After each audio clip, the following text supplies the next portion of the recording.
Hello, I'm Isaac Hayes III, founder and CEO of Fanbase, and I'm here with a very important message.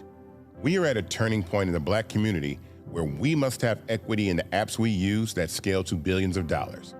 But this time, we own the infrastructure, we own the culture, and we shape the future. And Fanbase is the future. Fanbase combines the free functionality of Instagram, TikTok, and YouTube into an all-in-one platform built for the evolution of social media and monetization. With over 1.4 million users, that's real proof that we are shifting the conversation of tech ownership and equity. For now, I want you to go to startengine.com/fanbase and invest today. The minimum to invest is $399. That gets you 60 shares of stock in Fanbase at $665 a share. This marks a turning point in Black ownership of social media. If we don't take this opportunity to own social media right now, we will always be customers to our own creations. And that can't go on. So once again, go to startengine.com/fanbase and invest today. We must own the platforms where our voices live, our stories matter, and where our culture drives the world. Thank you.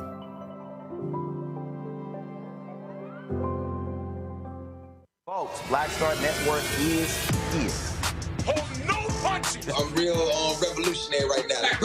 Support this man, Black Media. He makes sure that our stories are told. Thank you for being the voice of Black America, Roland. Stay Black. I love y'all. All momentum we have now, we have to keep this going. The video looks phenomenal. See, this difference between Black Star Network and Black-owned media and something like CNN. You can't be Black-owned media and be scared. It's time to be smart. Bring your eyeballs home. You dig?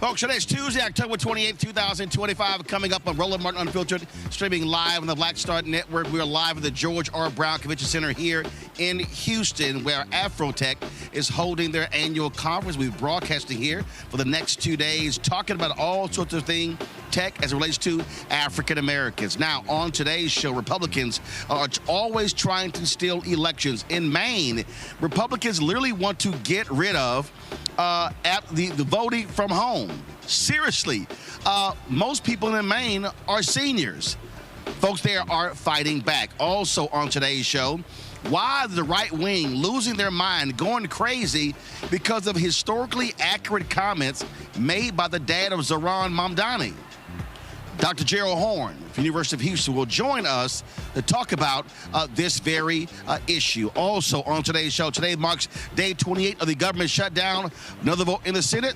Democrats do not give in on the issue of health care. Also, a historic moment is unfolding. the first African-American, first woman to lead the United States Steelworkers, Roxanne Brown, will join us right here on Roland Martin Unfiltered. Also, Jay Jones is in a tight race to be the next Attorney General of Virginia. He'll join us on the show as well. Plus, in our Marketplace segment, we feature a black-owned brand called E. Marie, redefining comfort with ultra-soft blankets and hoodies. It's a lot to talk about. It's time to bring the funk. I'm Roland Martin Unfiltered on the Black Star Network. Let's go. He's got it. Whatever the miss, he's on it. Whatever it is, he's got the scoop, the fact, the find. And when it breaks, he's right on time and it's rolling. Best believe he's knowing. Putting it down from sports to news to politics. With entertainment just for kicks, he's rolling. It's on go, roll, roll, y'all. It's Roland Martin, yeah.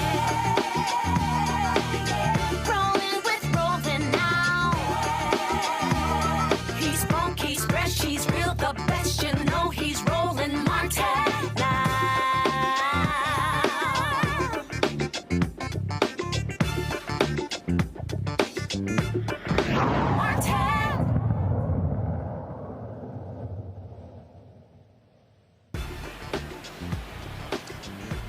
Folks, we are here live at the George R. Brown Convention Center in Houston, where Afrotech is taking place. Thousands of people have registered for the conference, talking about all things tech. Over the next couple of days, we'll be broadcasting from here, bringing to you a number of experts talking about where African Americans should be thinking and moving in 2025 and beyond when it comes to technology. And so, glad to be here and partnering with Afrotech to actually make this happen.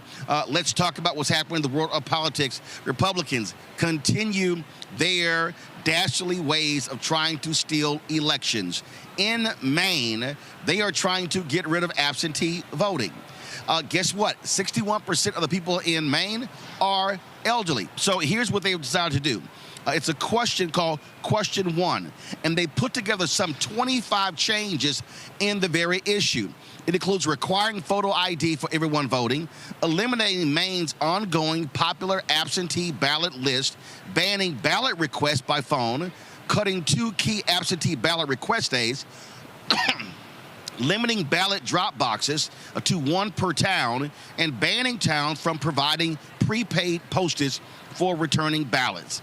Again, Maine has one of the oldest populations in the country. As I said, 61% of seniors used mail voting in the last federal election, making Question 1 a direct threat to their right to vote. I was reading one story, and it literally said that senior citizen centers said, wow, we never knew we were going to actually become voting agents, and that's what they're actually doing. My panel, Dr. Mustafa Santiago Ali, former senior advisor for environmental justice at the EPA, joins us from Washington, D.C. Dr. Larry J. Walker, associate professor, University of Central Florida, from Orlando. Jesse Hamilton McCoy, director, Duke Civil Justice Clinic out of Durham, North Carolina. Jesse, I'll start with you. We've seen this over and over and over again. This is what Republicans do. And they have been on record as saying it.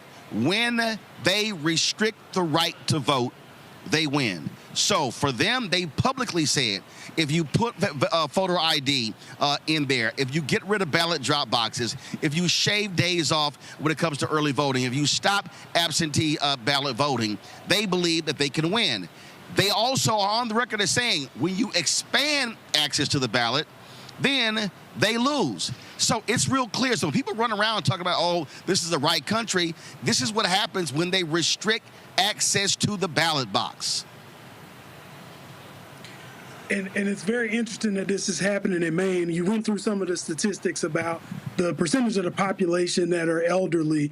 I can only assume that a certain percentage of that population is also disabled. So we know that there are going to be people whose voices will not be able to be heard if these measures are put in place. And it seems like this has been more of a national campaign in the quest to, if anything, conserve or save power that they've already got, because they know that people are not largely happy with the results of where government has been going. Yeah, I mean, and so what you see is when they are, and what they do is they try to muddy the waters here, Mustafa. And so by putting all of these things in one amendment, they hope to confuse people. But folks in Maine are fighting back. Yeah, and it's good to see folks in Maine actually doing that. You know, this is real. There's intentionality exactly in what these folks are doing. It is about the erasure of votes. It is about making sure that those who might vote for more progressive policies, for policies that actually embrace humanity, have that opportunity. And they also know, as you stated, you know, that if folks have to go out to the polls, then there's less likely to actually vote. So they understand the game. They are utilizing every tactic that they can because their policies don't resonate with the majority of Americans across our country. So they have to resort to these types of sets of actions. And we've seen this thing before where Republicans changed laws in Maine. And guess what, Larry? The voters came back in the next cycle and changed the law right back. And so this is not what folks in Maine are declaring for. This is Republicans saying if we can restrict access to the ballot, then we have a better chance of winning the 2026 midterms. Absolutely, Roland. And let's be clear, this is not about democracy. This is about power. And you're right, the tricks that they're trying in Maine in terms of using confusing language, whether it's confusing the elderly or new voters, it's nothing new. The same tactics they've used in states throughout the United States, really, they've used the same tactics for years. But it's great. You said it's really great that those individual voters in Maine understand what's happening, and like you said, are pushing back. Roland, the other point I want to make is, racism is expensive. And the point I want to make is that there's a connection between all the attacks against the Voting Rights Act and what predominantly white voters are experiencing in Maine. When you ignore what's happened to minoritized groups, then eventually it filters its way down and impacts those from white communities. So I'm glad the voters are going to stand steadfast. Hopefully they'll reject this measure. And also we have to have a larger conversation about protecting the voting rights of all people. Jesse, here's a perfect example. In Maine, they've had same-day voter registration. That's right there. It's been there. Now, in 2011, the Republican-controlled legislature voted to repeal that law, and the citizens said, oh, hell no. What they then did was they used what is called a people's veto to restore that. And so that's a perfect example of what happens when the people stand up. But this is what Republicans wanted to do. They wanted to get rid of same-day voter registration. Absolutely. And, I can only imagine that with all these things coming to a head around the same time, they know that the people are going to be active participants in their democracy. They know that the people want something vastly different than what the Republican agenda is. And so the only way that they know to silence people's votes, or at least to create impediments that inhibit people's ability to be able to vote and express that opinion, is by these games that they're doing. And we're seeing it, especially in Maine, but not just in Maine. We're seeing this around the nation where districts are getting gerrymandered so that there are fewer and fewer Black representatives who could be elected to go to a space. So this is part of a national agenda to conserve the power within the Republican Party. And this is one of the reasons why, Mustafa, again, folks who believe in the right to vote have to understand they are going to try to use every trick available, especially in places where they control the legislature and they have the governor's mansion. Even though you have a Democrat who's the Governor Janet Mills there in Maine, but more of this is going to happen.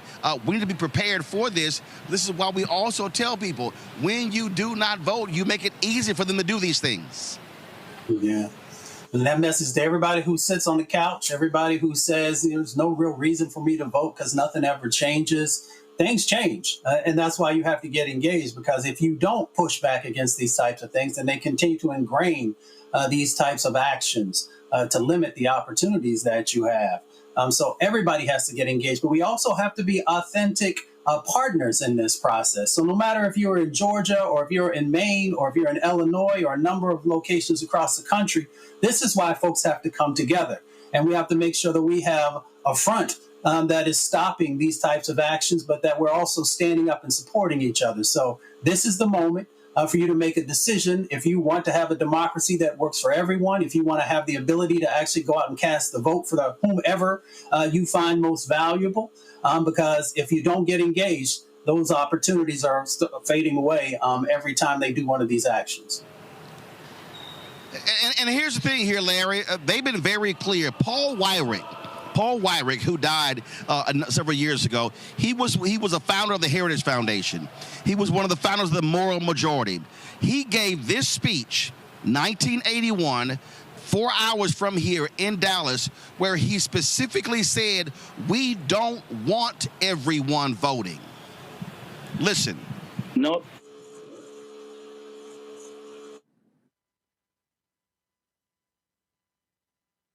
Now, many of our Christians have what I call the goo-goo syndrome.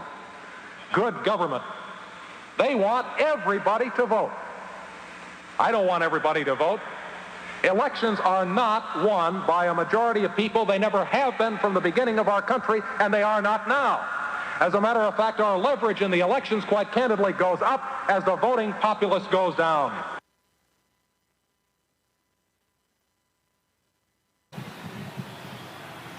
Come on. Right there, Larry. He makes it clear. They do not want everyone to vote, and that has been their strategy since 1980 when the moral majority came to fruition nationally. Yeah, so, that's that kind of the beginning of that neoconservative movement. And you're right, Roland. I mean, he made it explicitly clear. And look, we know these tactics are really Republican old school tactics in terms of limiting the pool of individuals who can vote, limiting how they vote, and what time they vote, what days of the week, et cetera, to ensure they can consolidate power and essentially create a white Christian nationalist nation. And so it's really important for all groups of individuals to fight back on that. Obviously, we're talking about Maine right now, but this is, once again, this is an ongoing fight that we dealt with for decades. But you see there where the seeds of this began, and since then we got the Gingrich Revolution, and now this new wave of republicanism that's led us to where we are today. All right, folks, got to go to a break. We come back. Lots to talk about.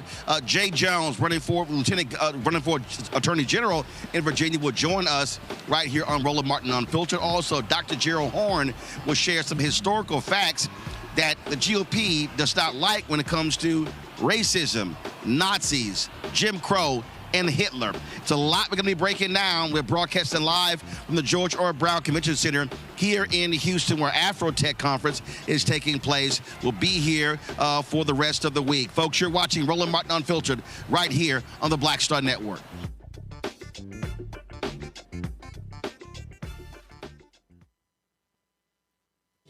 Josh Cole became a pastor and delegate to serve his community. That's why Josh is fighting to lower costs for families hurting from inflation and make sure we can all afford quality health care. But Sean Steinway has embraced his MAGA backers who support Trump's mass firing of federal workers and the MAGA plan to ban abortion with no exceptions. We deserve better than Sean Steinway. I'm Josh Cole, candidate for delegate, and I sponsored this ad. In the military, I gave orders, and they went a lot further than they do around here. If there's one thing I've learned as a mom and foster parent of more kids than I can count, investing in their future isn't a choice. In Richmond, I'll fight for Stafford's fair share for our schools. Smaller class sizes, better teacher pay, and more vocational training. I'm Stacey Carroll, and I'll fight to get our kids' future in order. Nicole Cole knows the cornerstone of a successful life starts here. Virginia Public Schools gave Nicole an excellent education. They helped her become a small business owner, family financial planner, mother, and community leader. Now, after 4 years on the Spotsylvania School Board, Nicole is running for delegate to meet the needs of all students. As our delegate, Nicole will fully fund our schools, raise teacher salaries, and help graduating students stay in our communities. Nicole Cole for delegate. For us, for our future. Hello, I'm Paula J. Parker, truly proud on the Proud Family. I am Tommy Davidson. I play Oscar on Proud Family, Louder and Proud. Hi, I'm Jo Marie Payton, voice of Sugar Mama on Disney's Louder and Prouder, Disney Plus. And I'm with Roland Martin on Unfiltered.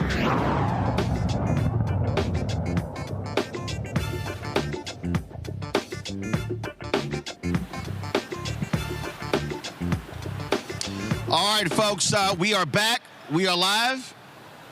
Yeah, we live, bro. We live. We're live here on Roland Martin Unfiltered from the George R. Brown Convention Center here for the Afrotech Conference. Day 28 of the Donald Trump MAGA federal government shutdown. 13th time the United States Senate did not move forward with approving a continuing resolution to keep the government funded.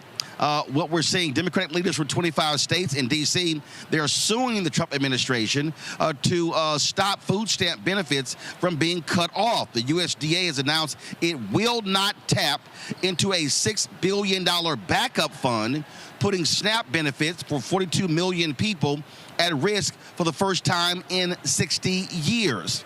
The lawsuit, led by attorneys general from Massachusetts, California, Arizona, and Minnesota, argues the USDA is legally required to keep SNAP running and calls the plan suspension arbitrary and capricious. In California, about 5.5 million people are CalFresh recipients. They could lose funding for their EBT cards. In November, Governor Gavin Newsom says the lawsuit aims to force the Trump administration to do right by the American people.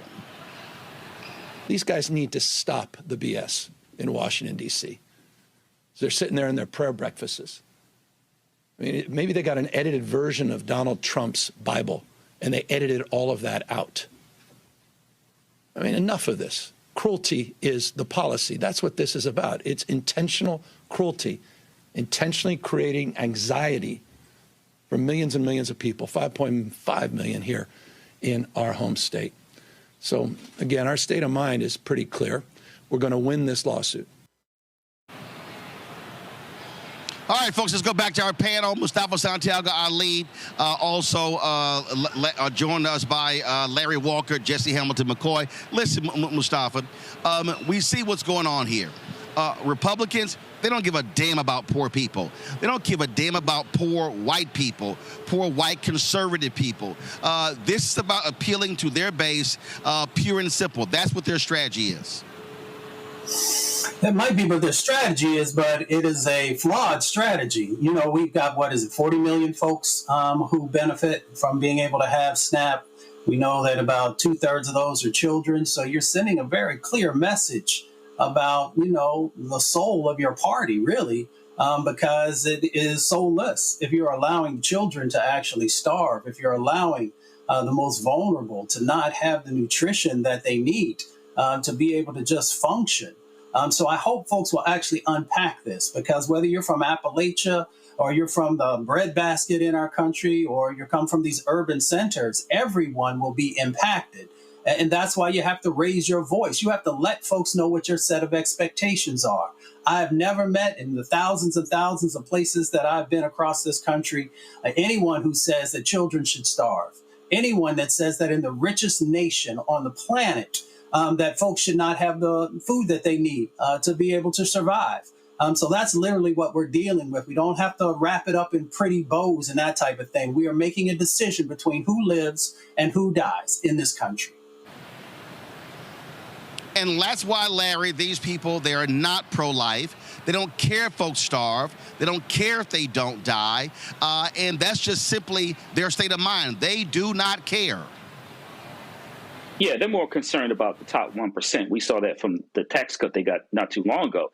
And Roland, I'm glad we're talking about this on your show, and it's getting more press. I don't think Americans have any idea how devastating this will become on November 1st in terms of the millions of individuals, like we talk about, predominantly children, who eat because of SNAP and their various other programs. And listen, Roland, we escaped $20 billion to Argentina. And we could spend far less in terms of making sure, SNAP benefits, people get their SNAP benefits and they can feed their children. But this is really unconscionable, and this is certainly not consistent with the kind of values we talk about, you read about in the Bible, and many of us sat in pews on Sunday.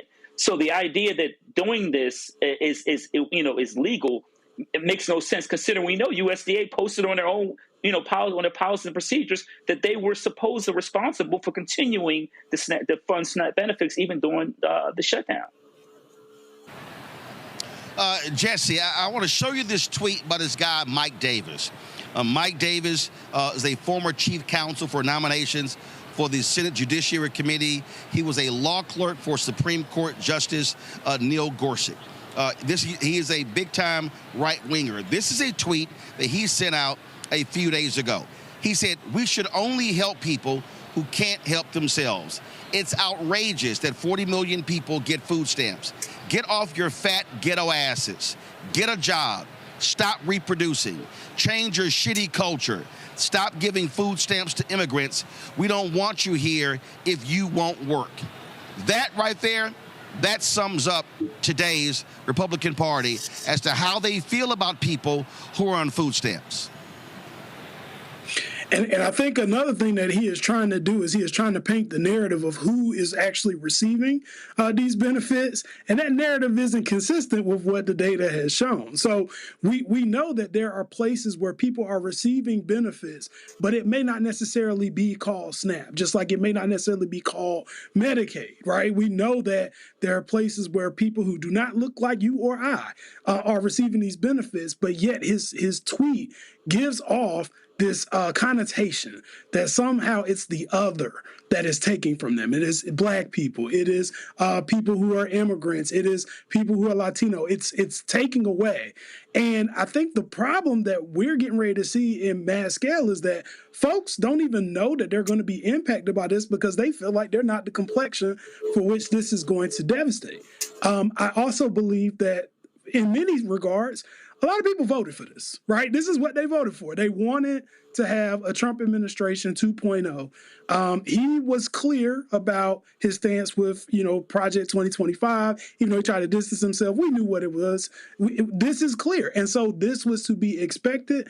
I do find it disturbing that the Food and Drug Administration is deciding to hold out money that it already has in a reserve to not make sure that the program is funded. But again, I think the connotations based on exactly what he said in that tweet determine who they think are going to suffer from these decisions. Yeah, I mean, this is what we're dealing with, and people just simply have to understand. Cruelty is the point, as Adam Sir wrote regarding the Supreme Court and these MAGA folks. Cruelty is the point. That is exactly what their strategy is.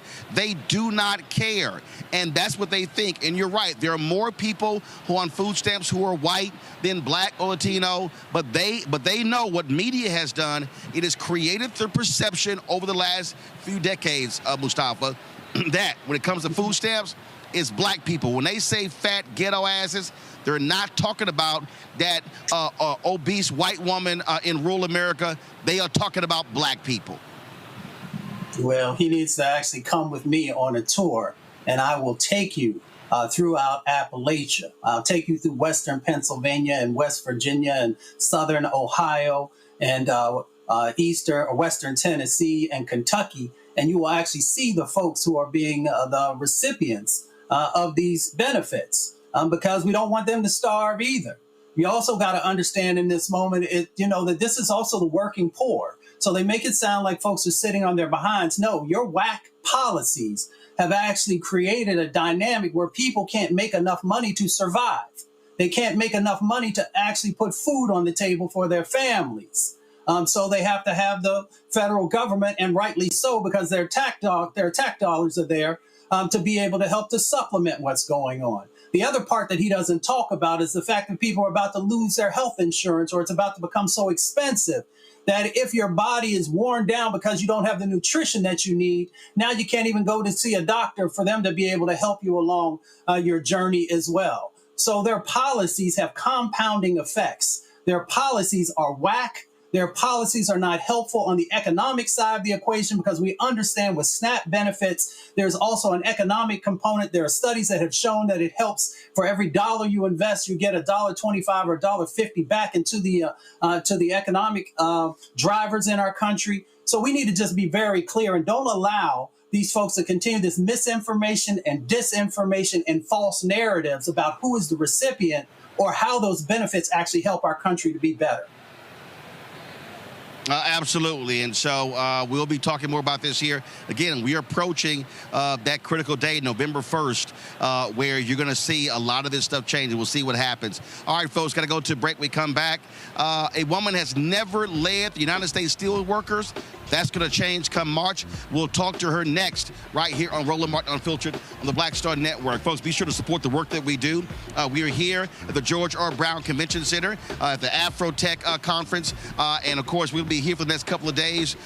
Your support for this show allows for us to be able to travel all across the country, covering events, covering stories, covering things that nobody else is covering. So if you want to support our work, please do me a favor. Do this here. Go to, if you want to use Cash App, use the Stripe QR code. You see right here the QR code in the left-hand corner.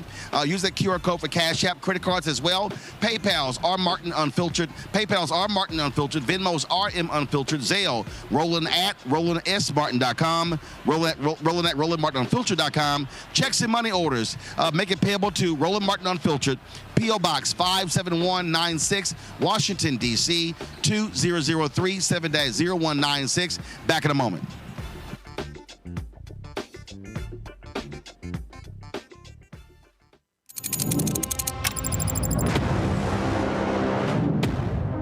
Afrotech, it's a lot of beauty, a lot of brilliance, a lot of intellect, a lot of innovation. Companies that are most diverse are more profitable. We're getting culture, we're getting community, we're getting the best of the best. And not only are we here to greet each other, but we're here to network and to elevate each other. Everybody from all the major tech companies here, and that means that now everybody's in the same domain.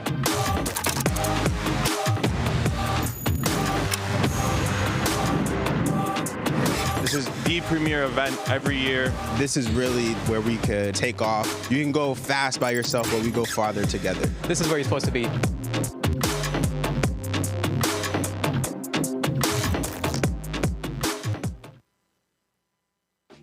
Hey, what's up, everybody? It's Godfrey, the funniest dude on the planet.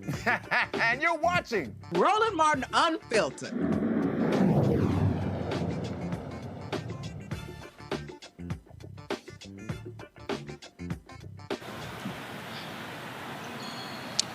Folks, we're here at the George R. Brown Convention Center for Afrotech, broadcasting live for the next couple of days here.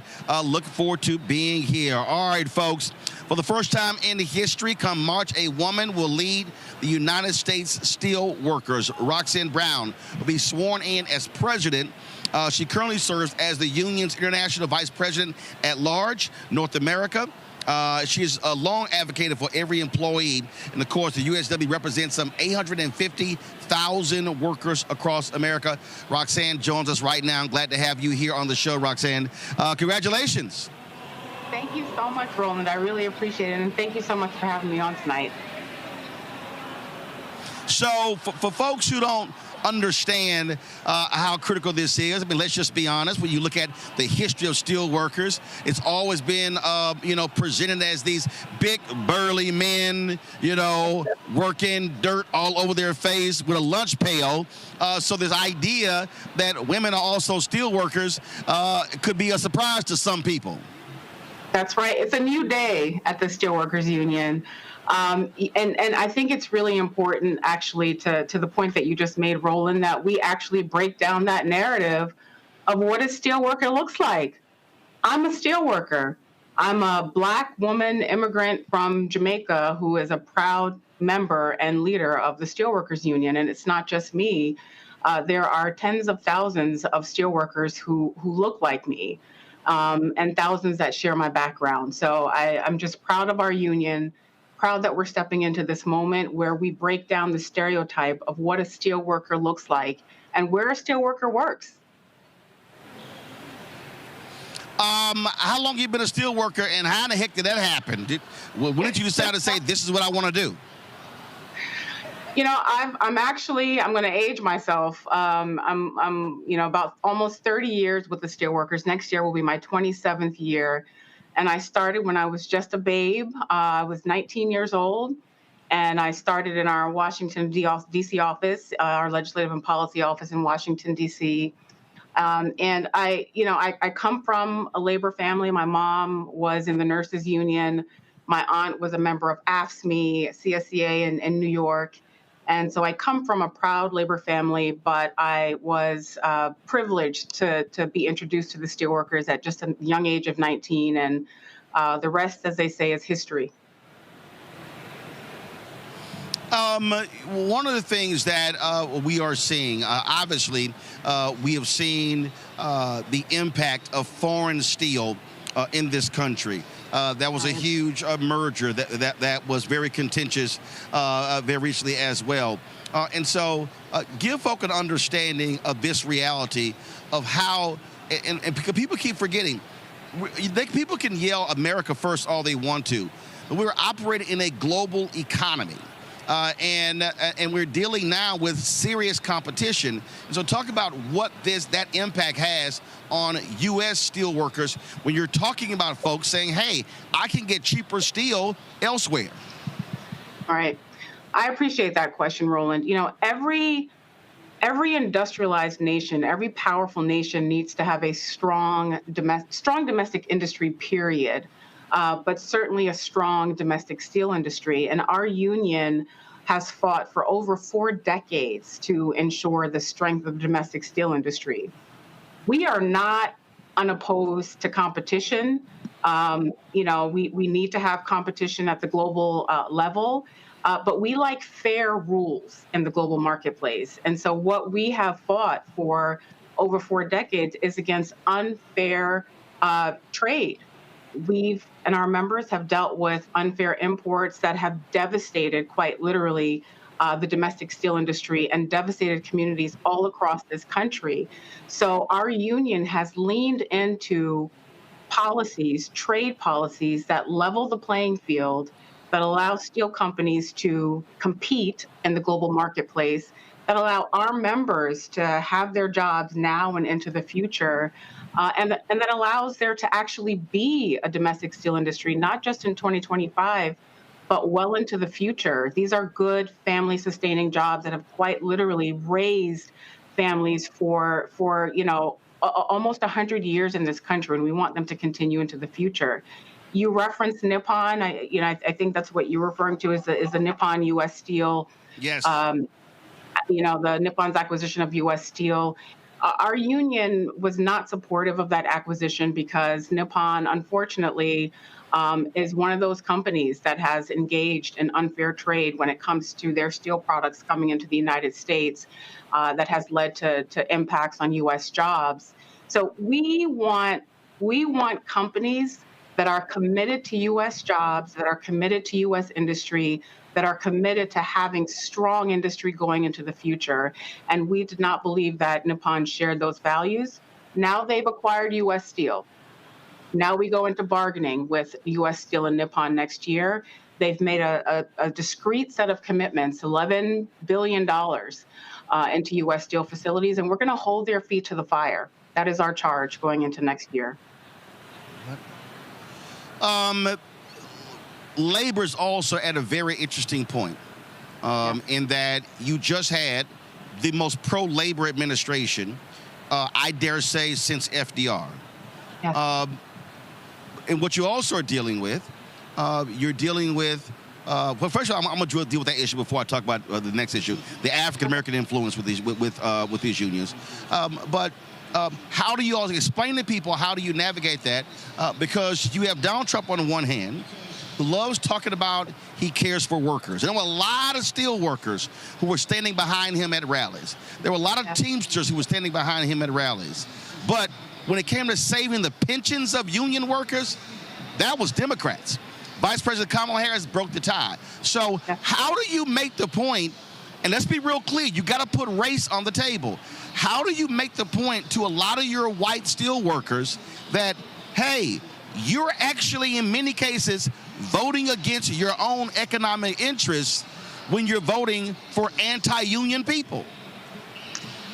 So let me tell you what we are doing at the Steelworkers, and what we're going to really lean into even more is focusing on the policy and not the politics. What we like to say is we don't care if you have a R, a D, an L, and OP after your name as an elected. We will support you if you support us. You raised one of our most important issues, retirement security. You are absolutely right. That was done under the Biden administration, and Vice President Harris did pass the tie-breaking vote. Retirement security and health care are the number 1 and 2 issues that working people care about in this country. we're educating our members to make sure that they understand when it comes to the issues that they most care about: healthcare, retirement security, collective bargaining, safety and health, that they have to stand with those who stand with us. And we're making them pay attention to what is happening right now. I can spend this entire call with you right now, Roland, and go through OSHA and the $50 billion that's been cut at OSHA and the 10,000 less inspections that means for facilities all across this country. We could talk about the Chemical Safety Board and the fact that means, zeroing out the CSB means that our members who have a fatality at work or an explosion at work will not know if they can go back into that workplace in a safe way. This is the information that we're giving to our members right now. And we're showing them what is happening real time. And we're being very clear about who stands with us on these issues, under what circumstances these cuts are happening, and how we need to fight going forward. You're absolutely right. We have members who support President Trump, and some of them will remain in that place. But we are leaning in on the education that our members need to know in terms of the issues that matter most to them, so that they know that they stand with those who stand with us. We also add an inflection point when it comes to black leadership of unions. For a long time, you get a lot of black workers didn't have black leadership. Lee Saunders, the president of American Federation of State, County Municipal Employees. You've got April Verrett, SEIU, Becky Pringle, National Education Association, Claude Cummings, CWA. You've got the leader of the American Federation of Government Employees, and a number of other unions, you coming in March. So speak to how African Americans have fought diligently, tooth and nail, to rise, to lead these unions, and in many cases, unions that were locking black folks out of leadership for a long time. Yeah, I appreciate that, and hats off to all those leaders that you just mentioned. They're my friends and my colleagues, and I am so proud to serve in this labor movement with them. It is a new day, as I mentioned at the beginning of this conversation, where working people are just throwing down, and working people want to be represented by those people who are going to have their backs. Every single one of those leaders that you raised have their members' backs. They have the backs of working people. Our members know that I have their backs as well. That is all that people want. People just want to know that you're going to fight for them, that you're going to show up for them when it most matters. Roland, going back to the pensions that you mentioned with the Butch-Lewis Act, we fought so hard to make sure that the people who earn their pensions will retire in dignity. That wasn't just the leaders that you mentioned that fought. It was the entire labor movement. And that's what working people want. They want leaders who have their backs. And so I think, in today's labor movement, we're breaking down those color lines, because it's about leadership. It's not about the color you are. It's not about the race that you are. It's about whether or not, when workers need you to stand up for them the most, that you will, and that you will show up. And so my colleagues that you mentioned, that's what they do. That's what I do every single day, that we have the privilege to do this every single day on behalf of our respective memberships. Questions from my panel. Let's first start with Dr. Larry Walker. Larry, what's your question for Roxanne Brown? Yeah, President Brown, congratulations. And so my question kind of connects to something Roland said. We increasingly live in a diverse society, and I'm wondering how you're, in terms of recruiting new members, steelworkers, while also dealing with the political rhetoric relating to DEI policies, right? You have that balance of a different population, and then but counter politically with some of these policies. How are you balancing that? So I will tell you, and maybe just a quick overview of who our union is. We like to say that we're cradle to grave, right? We represent 50,000 members in healthcare. And the healthcare sector, as you all know, is pretty diverse in terms of race, but it's also pretty, heavy on women. So that's a sector that is pretty diverse in our union. And we go to grave, which is represent grave diggers and casket makers and everything in between. We have membership that literally touches every sector of the economy. And that speaks to the diversity of our union. At our core, we're a manufacturing union. And so we have kind of the traditional, white guy membership. But we touch so many different sectors that represent women and people of color. And so for us, that really helps us as a union to really push against a lot of the anti-DEI rhetoric and narrative that is unfortunately surrounding us right now, because it's again about the work, it's about equity, and it's about making sure that everyone starts from the same fair level of fairness. Everyone wants to earn a good living. Everyone wants to be able to retire in dignity. Everyone wants to be able to go to the doctor when they're sick, take their kid to the doctor when they're sick. That is the basic place that we start from as a labor union. And I think our diversity helps us to be able to lean into those issues and really shirk all of the DEI narrative that is surrounding us right now. Mustafa. Well, it's good to see you. Congratulations. I'm third generation union, and actually some of my family is in your union and some of the others that we've been in over the decades. I'm curious. We had the bipartisan infrastructure bill. I actually helped work on that. There were lots of opportunities for union workers that were tied to that. Do you still see a pathway forward in being able to do some of the things that help, that sort of said we would be able to move forward on over the next decade, really? And it's great to see you, Mustafa. I really appreciate the work that you did in your previous role along these policy pieces, too.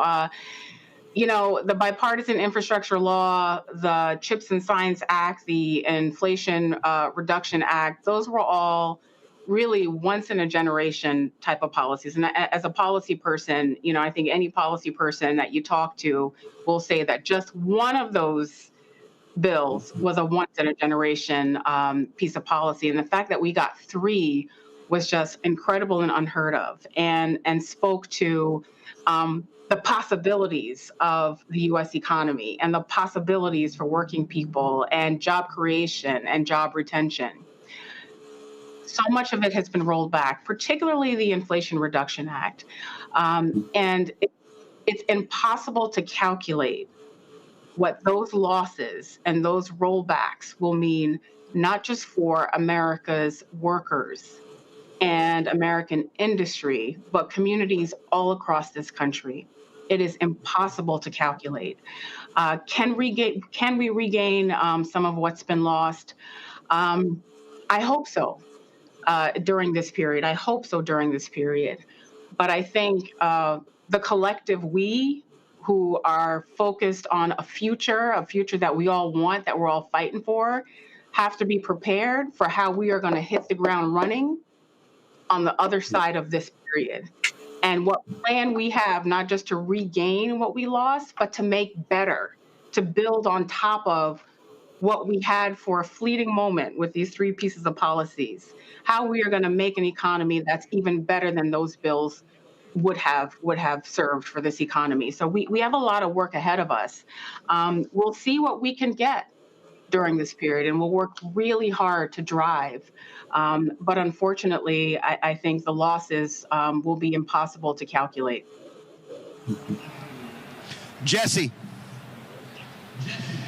President Brown, congratulations again on the new post. This is amazing to me, just to see someone who looks like me in a leadership position there. I am curious about, given all the things we've talked about with political issues, with economic challenges, for this upcoming year, what do you see as the biggest challenge for the United Steelworkers Union? Well, next year is a major bargaining year for us across a lot of our major industries.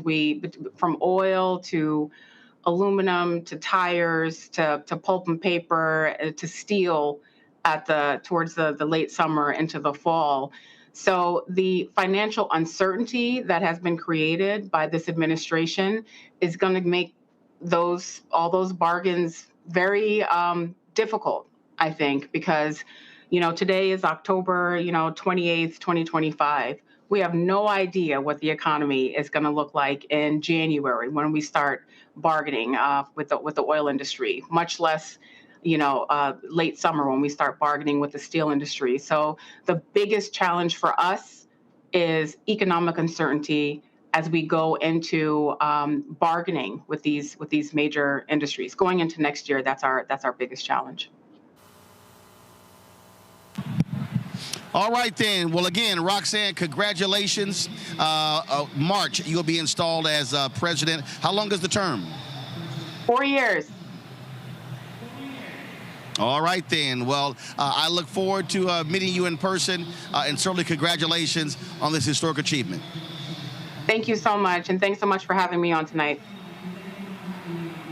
All right, thanks a lot. Oh, wait, hold up. I did one more thing. I'm sorry, I forgot. Uh-oh. I saw this yesterday. And you just want to see brain dead. So Trump's Department of Labor, I don't know if you saw this, they put these graphics out on social media depicting the American worker. Control room, look at this. Do you see this?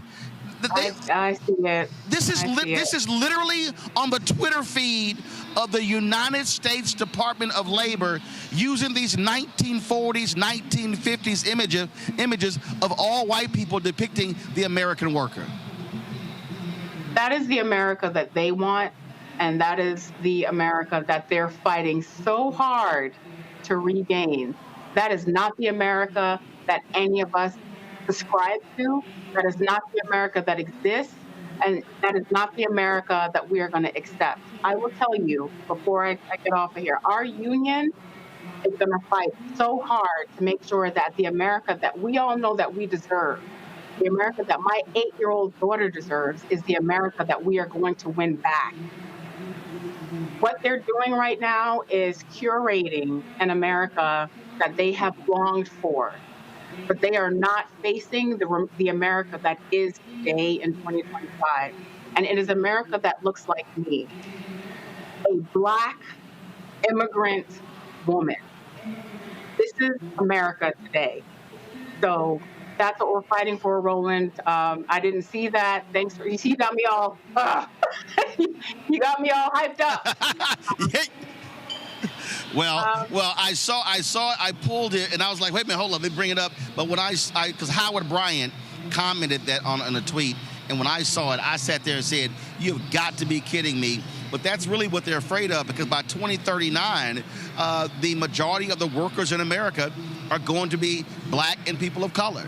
In 2043, that's going to be the total population. So we're not going back. I keep saying white America can't have enough kids to reverse these trends. This is where we're going, and this is what's driving them crazy, that we are. That's why I wrote my book called White Fear, the browning of America is making white folks lose their minds, and that's what's going on. Well, that is not the America we're fighting for, and I look forward to the work together, Roland. You've been in this for a while now, and you're someone that I look up to, and I look forward to the fight together to reclaim the America that we all know that we deserve. Well, I'm going to tell you the same thing that Claude Cummings knows, and Becky and April and Lee. Anytime you want to come on the show, just let us know. We don't have meetings. We don't cast votes. I own it. So if I say let's go, let's go. And so do understand, let your staff know we don't go through all that stuff like calling 3 weeks ahead of time. If something pops up and you're like, hey, can I come on? That's easy. That's an easy call for me. So you're certainly welcome back anytime. Thank you. I'll hold you to it. I appreciate it. Thanks a lot. Thanks. Take care. Bye-bye. All right. Thank you. Bye-bye. Folks, when we come back, embattled Virginia Attorney General candidate Jay Jones will join us. He is in a tight race to become the next Attorney General. And so we're going to talk about these text messages the Republicans are slamming him about, but also how he is going to fight for voting rights if he becomes the next Attorney General for Virginia. That's up next, right here. Roland Martin Unfiltered, broadcasting live from George R. Brown Convention Center here in my native town of Houston. We're here for Afro Tech. Folks are all over this place.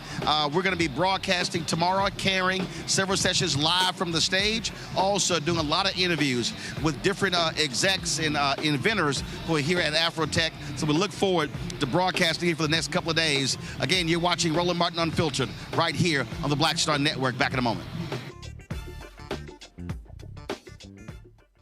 This week on The Other Side of Change. Book bans, anti-intellectualism, and Trump's continued war on wisdom. This is a coordinated backlash to progress. At the end of the day, conservatives realized that they couldn't win a debate on facts. They started using our language against us, right? Remember when we were all woke and the woke movement and all that kind of stuff? Now everything is anti-woke, right? When we were talking about including diversity, equity, inclusion, higher education, now it's anti-DEI. All this are efforts to suppress the truth because truth empowers people. You're watching The Other Side of Change only on the Black Star Network.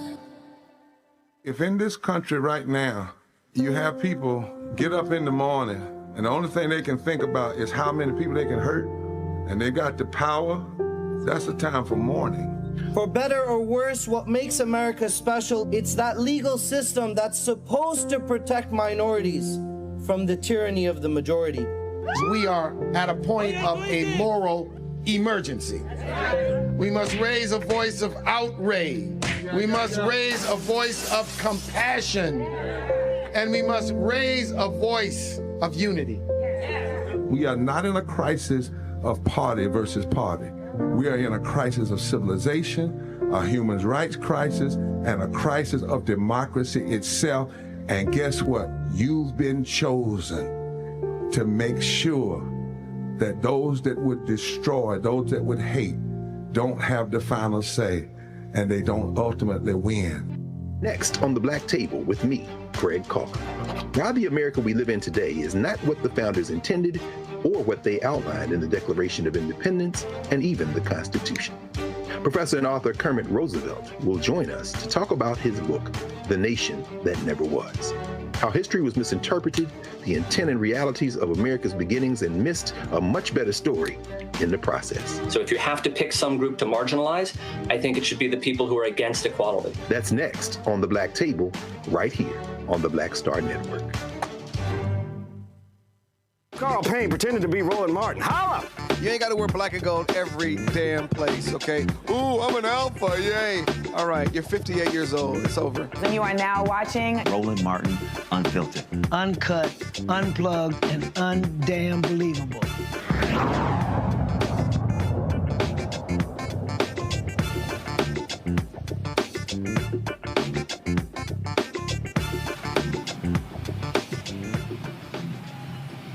All right, folks, we're live here in Houston, the George R. Brown Convention Center for the Afrotech Conference. Glad to have all of you here. Folks, Election Day is 1 week away. Critical races happening across the country, including a number of statewide races in Virginia. One of the hotly contested races is the Attorney General's race, pitting Jay Jones against Jason Miyares. This, of course, is a very tight race and has only gotten tighter as a result of some text messages that were released. Republicans are running commercials left and right. And to be perfectly honest, a lot of Democrats are trying to run away from Jay Jones. But the others who are standing with him, like Congressman Bobby Scott, Senator Louise Lucas, House Speaker Don Scott. Joining us right now is Jay Jones. Jay, glad to have you back on the show. Last time you were here, we had some breaking news, so unfortunately our interview got cut short. I have to ask you, those texts completely upended this race, and you're being attacked left and right. You've apologized for that. Just take us through how you've had to battle this over the last 3 weeks. You had a lead, like the other Democrats did, according to polls, that's evaporated. Just give us a sense of your thoughts on where this race is right now as a result of this controversy. Well, look, Roland, it's great to be back with you, but let me first just say this campaign has always been bigger than me. It's about whether or not we're going to protect Virginians, or let Donald Trump and large corporations continue to raise prices and control our Commonwealth. And from the start of this campaign, we've been talking about the rising cost of living here in this Commonwealth and federal overreach that the Trump administration continues to do, which is a driving factor for voters. And so these issues are a direct result of Jason Miyares failing to stand up to Donald Trump's extremism. And we're going to use these next 7 days to make sure voters know that. This race was always going to be close. He is an incumbent. He's well-funded. The MAGA ecosystem is behind him. But we have been fighting every single day to make sure that Virginians know the choice in front of them, that the stakes could not be clearer. And that's what you're seeing in these final days. People are checking in, and they know that they don't want Donald Trump running their lives anymore and putting us in a bad spot. And as Attorney General, I can't wait to see Donald Trump in court because I'm ready to hold him accountable. There is going to be a huge rally in Virginia featuring former President Barack Obama. Are you speaking at that rally? Are you going to be there? Look, I'm excited that the president is coming, and we are all hands on deck here in Virginia. That's why everybody is coming down to make sure that they know that we have an election. You've had governors here. You've had senators here. I'm excited to welcome President Obama to Virginia because he knows the stakes. And like I just said, they couldn't be higher and they couldn't be more clear. And the choices are very stark. And so we have an opportunity not only to chart a new course here in Virginia, but to elect the first black attorney general in the 406-year history of this Commonwealth. You have several things going on. Obviously, you got critical races happening around the country. Lots of television commercials, lots of radio commercials, lots of digital ads. But the reality is votes are won with boots on the ground. What does your ground game look like? How many folks do you have out there? What are the critical places that you need to turn out in big numbers, namely the place where you're actually from? How important is that? Because one of the things that I keep saying repeatedly for African Americans, and that is where we have significant votes, we've got to be hitting a minimum of 70% turnout so we are maximizing our vote.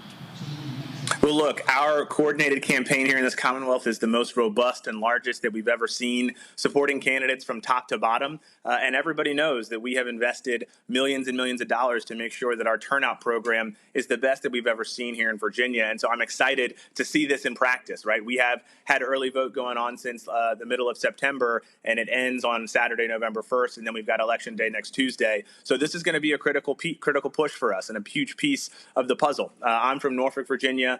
Very proud of that fact. My sons are now fifth-generation Norfolkians, and so we want to do well here. We want to do well everywhere. I think what is special about this campaign is that we have not just stuck to places that have traditionally been Democratic strongholds, but we've been able to go into the areas that are more pink and more red and try to connect with people and say, hey, look, yeah, we might disagree on some stuff, but right now the Trump administration is hurting Virginia. It's hurting every single one of us. Jason Miyares has had more than 50 opportunities to sue this administration to protect our resources, our values, and our ideals, and he can't do that. And so when you think about the federal workers who have been illegally fired earlier this year, you think about the folks who are at home right now not getting paid because of a government shutdown that is the fault of Republicans who control Washington, K-12 funding, law enforcement funding. People are going to lose Medicaid here in Virginia, 350,000 Virginians. The list goes on and on. That does unite us, and that is what continues to push us forward. And I do think that we are going to send a resounding message on Tuesday that we mean business here in Virginia, and Donald Trump will not walk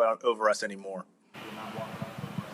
You know, one of the things that people have to understand that the power of state attorneys general.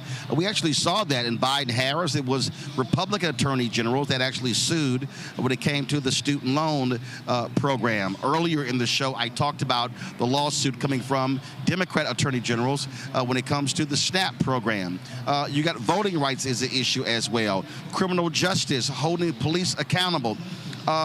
There's so many things that people are now recognizing, and I dare say, really, with the Black Lives Matter movement, you're now seeing progressives who understand how important it is for these AG races. Republicans have long dominated them on strong law and order.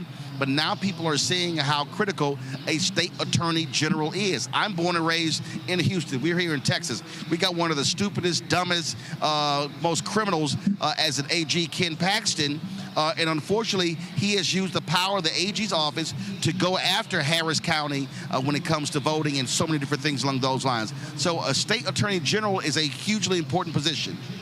Well, look, this is the battlefield now, right? And the lines have been drawn, and Virginia deserves an attorney general who's going to push back against this excess and chaos. And, again, I mentioned it a second ago, Jason Miyares has had more than 50 opportunities to sue this administration to protect us, and he can't do it because he's too loyal to the president. He's too weak to stand up to the president. There is a reason that Donald Trump has endorsed him on their statewide ticket and nobody else. It's because he knows that Jason Miyares will continue to let him do whatever he wants at the expense of regular Virginians. We deserve a change and we deserve better here in this Commonwealth. And it really is a wide-ranging sort of purview that attorneys general can get involved in. I mean, even today, you've seen AG step up to protect the SNAP benefits for their states. Jason has been nowhere to be found. So people who are struggling really are looking for these attorneys general for leadership. And right now in these challenging times, I know Virginia can do better. I know that people are demanding better, and that's what we will give them because we have been listening to our neighbors, our friends, our family members, our coworkers, folks from all corners of this Commonwealth who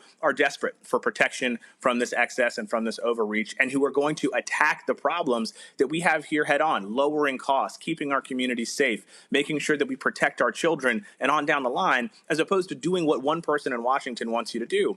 Again, Jason Miyares continues to let Donald Trump do what he wants. Virginia is ready for something different. And again, I think there's going to be a loud message that's sent next week that we are a place that Donald Trump cannot win. He was not successful in 16, 20, or 24. And as we look at moving ahead, this is another sort of chance for us to send a resounding signal that we are better than what we've seen over these last 9 or 10 months in particular, and that we can be the light in the darkness for folks as we head into 2026. On that point, some 850,000 Virginians receive SNAP benefits. And as I said earlier, the AGs in Massachusetts, California, Arizona, Minnesota, and others are participating in that lawsuit. You talk about if you win, becoming the first African-American attorney general in Virginia. You've got African-Americans who are attorney generals in Nevada, in Illinois, in Minnesota, in Massachusetts, in several states. And so that is a different state of mind. And again, having someone in that position using the power of that office to sue the federal government really is important. Well, look, we deserve our fair share. We deserve the money that is supposed to be coming into our state and into our communities. When you think about the missed opportunities that we've had, K-12 funding has been on the chopping block. Funding for law enforcement so that we can keep our communities safe. Things that we hold near and dear have gone unattended to here in Virginia because Jason Miyares is too weak to stand up to Donald Trump. The choice could not be more clear. If you want someone who's going to take orders from Donald Trump, Jason Miyares is your person. But I have laid out this vision for Virginia where we have an attorney general who's going to push back on the excess and the overreach and the chaos, sue to protect our values and our ideals and the things that we hold near and dear to our hearts, and make sure that we're using the office to be responsive to these problems that we're seeing right now caused by the Trump administration. Our regional economies here in this Commonwealth have been destroyed because of the tariffs that Donald Trump levied, which have been declared illegal. Attorneys general sued to stop those policies and had success. But when Virginia has not participated, we don't get to avail ourselves of those protections. That has been devastating for the state, and we have an opportunity to do better on Tuesday, and I'm really excited about it because I do think that people from Northern Virginia down to Hampton Roads out to Southwest are sick and tired of being sick and tired, and this is our moment to shine, and I am confident that we are going to have success on Tuesday, and as we move into 2026, join those lawsuits and get Virginia back on a better course. We've heard Democrats say that they may very well do redistricting in Virginia. Your thoughts on that? Should they make that move? Well, look, I think people have been desperate for Democrats to be aggressive, and I think this is some bold leadership by our state leaders in the General Assembly. And I will say that the success of this also hinges on the Attorney General. Today, he issued an opinion basically saying that they couldn't do this, which is patently wrong. And frankly, we know that we can do it. And I'm supportive of the effort that you see Speaker Scott and some others are leading here. And this is really just being responsive to the needs and demands of people in Virginia. And so I am excited about the product of the special session this week, us having success next Tuesday, and then doing it again come January to put this to the voters. Because, again, we want to be aggressive, we want to be responsive, and we want to show people that Virginia means business. Questions from my panel. Larry, you first. coming on the show. And voters have to kind of figure out what we're going to do here really soon in a couple of days. And so what is your pitch to them in terms of what you would do day one to differentiate from your opponent? Well, look, day one, we get to sign on to the lawsuits that other attorneys general, Democratic attorneys general, have put up already over the course of these last 10 months so that we can avail ourselves of those protections. And that's the easy part, right? I get to sign my name on some amicus briefs. But what we really want to do is we really want to lean in.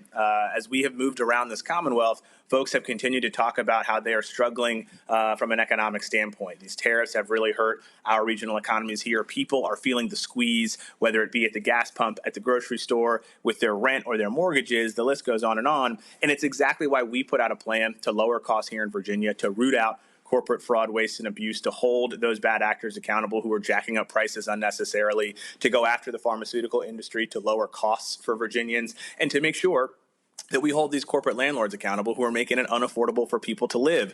The Attorney General should be the watchdog for the people. Jason would rather stick to Donald Trump and corporations and let them run the show. We want to make this office about the people and do what it should be doing, which is protecting them every single day. That has been our pitch, and that will continue to be what we talk about as we close this race out over 7 days. Mustafa, your question. Yeah, well, Jay, good to see you. I'm curious. What's the balance look like between economic growth? You just mentioned economic growth a second ago, and environmental protections. We know our most vulnerable communities often end up on the not so positive end of the stick. How will you approach that? Well, look, I'm sitting here tonight in Norfolk, Virginia, my hometown, which is a city that is under threat from climate change every single day. And so we have to protect our environment. And we know that oftentimes the people who are most under siege in that space are folks who look like us. And so I don't think that the ideas of holding people accountable and protecting our environment are mutually exclusive. We want to make sure we're holding bad actors accountable, protecting our environment and protecting our natural resources, while also making sure that we are a place where there's economic prosperity and opportunities for people to make a living for themselves. But I will say right now, Donald Trump and Jason Miyares don't care about that. When you have thousands of workers who were fired by DOJ earlier this year illegally, I will say, and folks who are sitting at home right now not getting paid because of this prolonged government shutdown that lays only at the feet of Republicans who control Washington. So, we've got a lot going on here, but I do think that what we have really been focused on is, one, trying to put money back in people's pockets, two, letting folks know that you and to make sure that we have your back, and three, that this office really should be dynamic and working for regular folks across this Commonwealth to meet the challenges that they face every single day and not being dictated and run by those who've got the deepest pockets. Jesse. So you mentioned that this is an opportunity for Virginia to have a Black attorney general.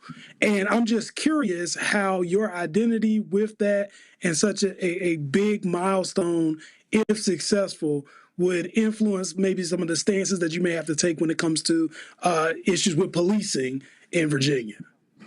Well, look, I'm really, excited about the opportunity to serve because my family has been here in Virginia for a long time. I mentioned earlier, my sons are fifth generation Norfolkians. My grandparents and parents were civil rights leaders, people who taught me everything that I know about putting community first. My grandfather was a civil rights attorney. My father served in all three branches of government. My mother was a violent crime prosecutor. And we have heard from people, from corner to corner who want safe communities. And so do I, right? I have two young boys. Charles is 3 and Zachary is 15 months old. And that's exactly why we put out a plan a few months ago to keep our communities safe, a comprehensive public safety plan that can get real results, that's made in conjunction and developed with state and local law enforcement leaders, sheriffs, police officers, Commonwealth attorneys, other invested community groups who care about this. And I think we can achieve these goals while also keeping our community safe, cracking down on violent crime and supporting victims, making sure that we get illegal guns off of our streets. I have a track record of doing that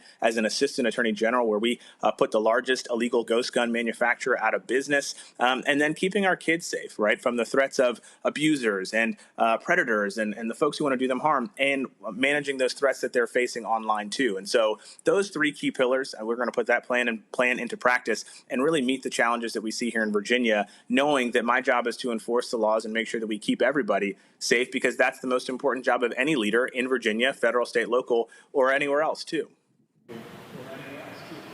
Last question, Jay. There's somebody sitting here watching this show right now, and they say, you know what? I hear all this stuff. That stuff doesn't matter. I don't think this impacts my life. I don't see how this guy, if he's Attorney General, will play a role in the betterment of my life when it comes to my economy, when it comes to my economics, my health, my job, and my education, my neighborhood. What do you say to that person to get them to cast their vote early between now and November 1st?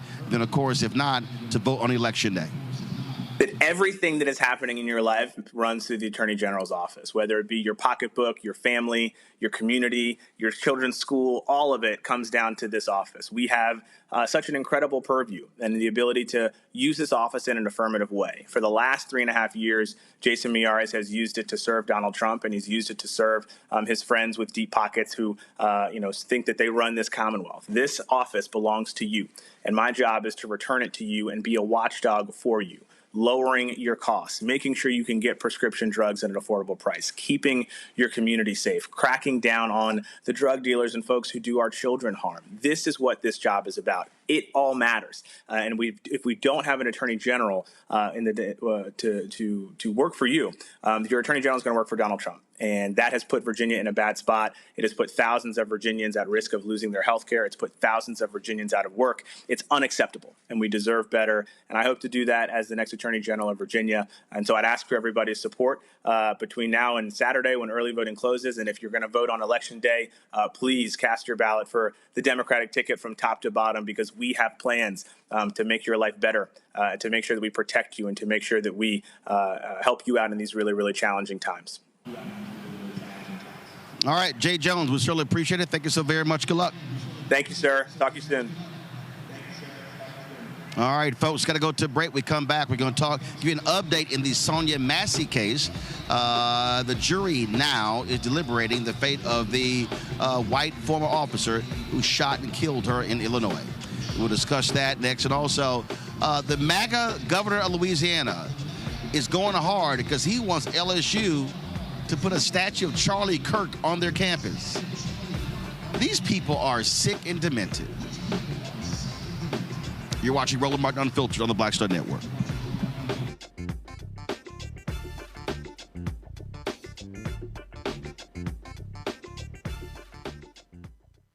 In the military, I gave orders, and they went a lot further than they do around here.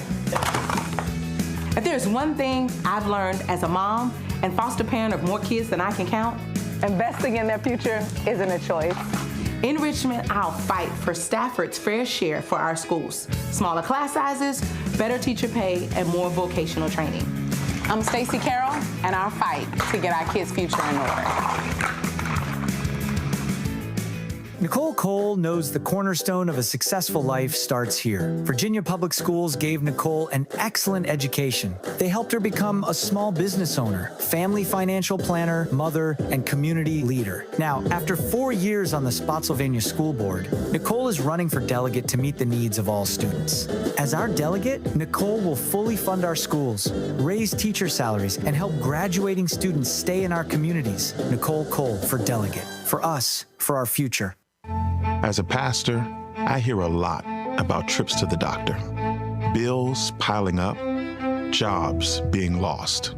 So as your delegate, I went to work writing laws that protect families, helping parents care for their disabled children, capping insulin costs, lowering prescription prices, and investing in our police and schools.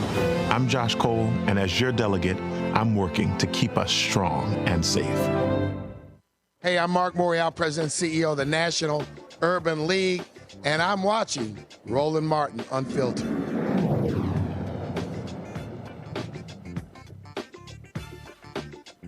Music, play.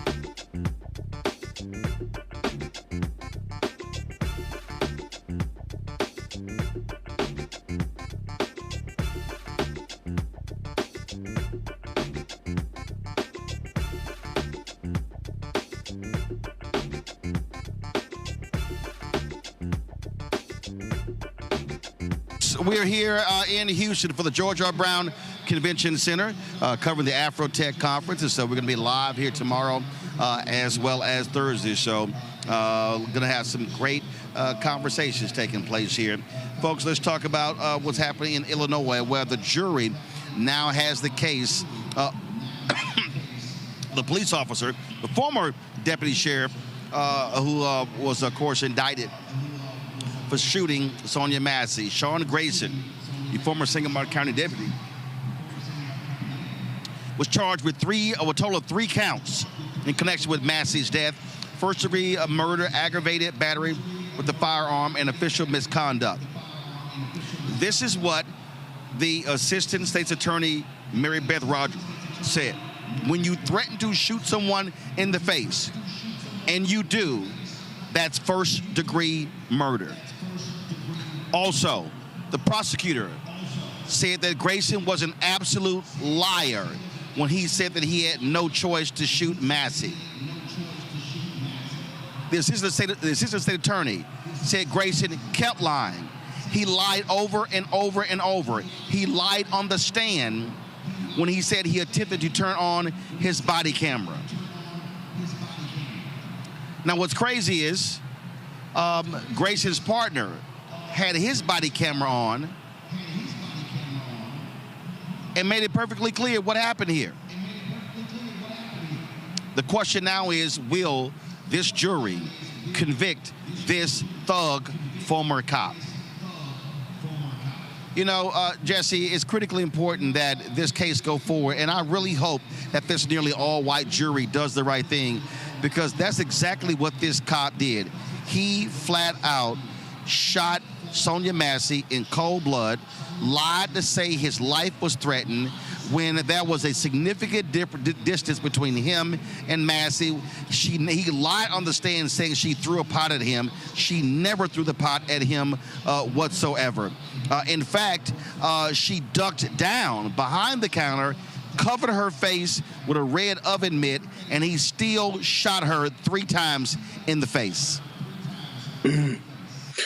Yeah, and at this point, it's a video that unfortunately has gone viral. So we have all seen the same thing.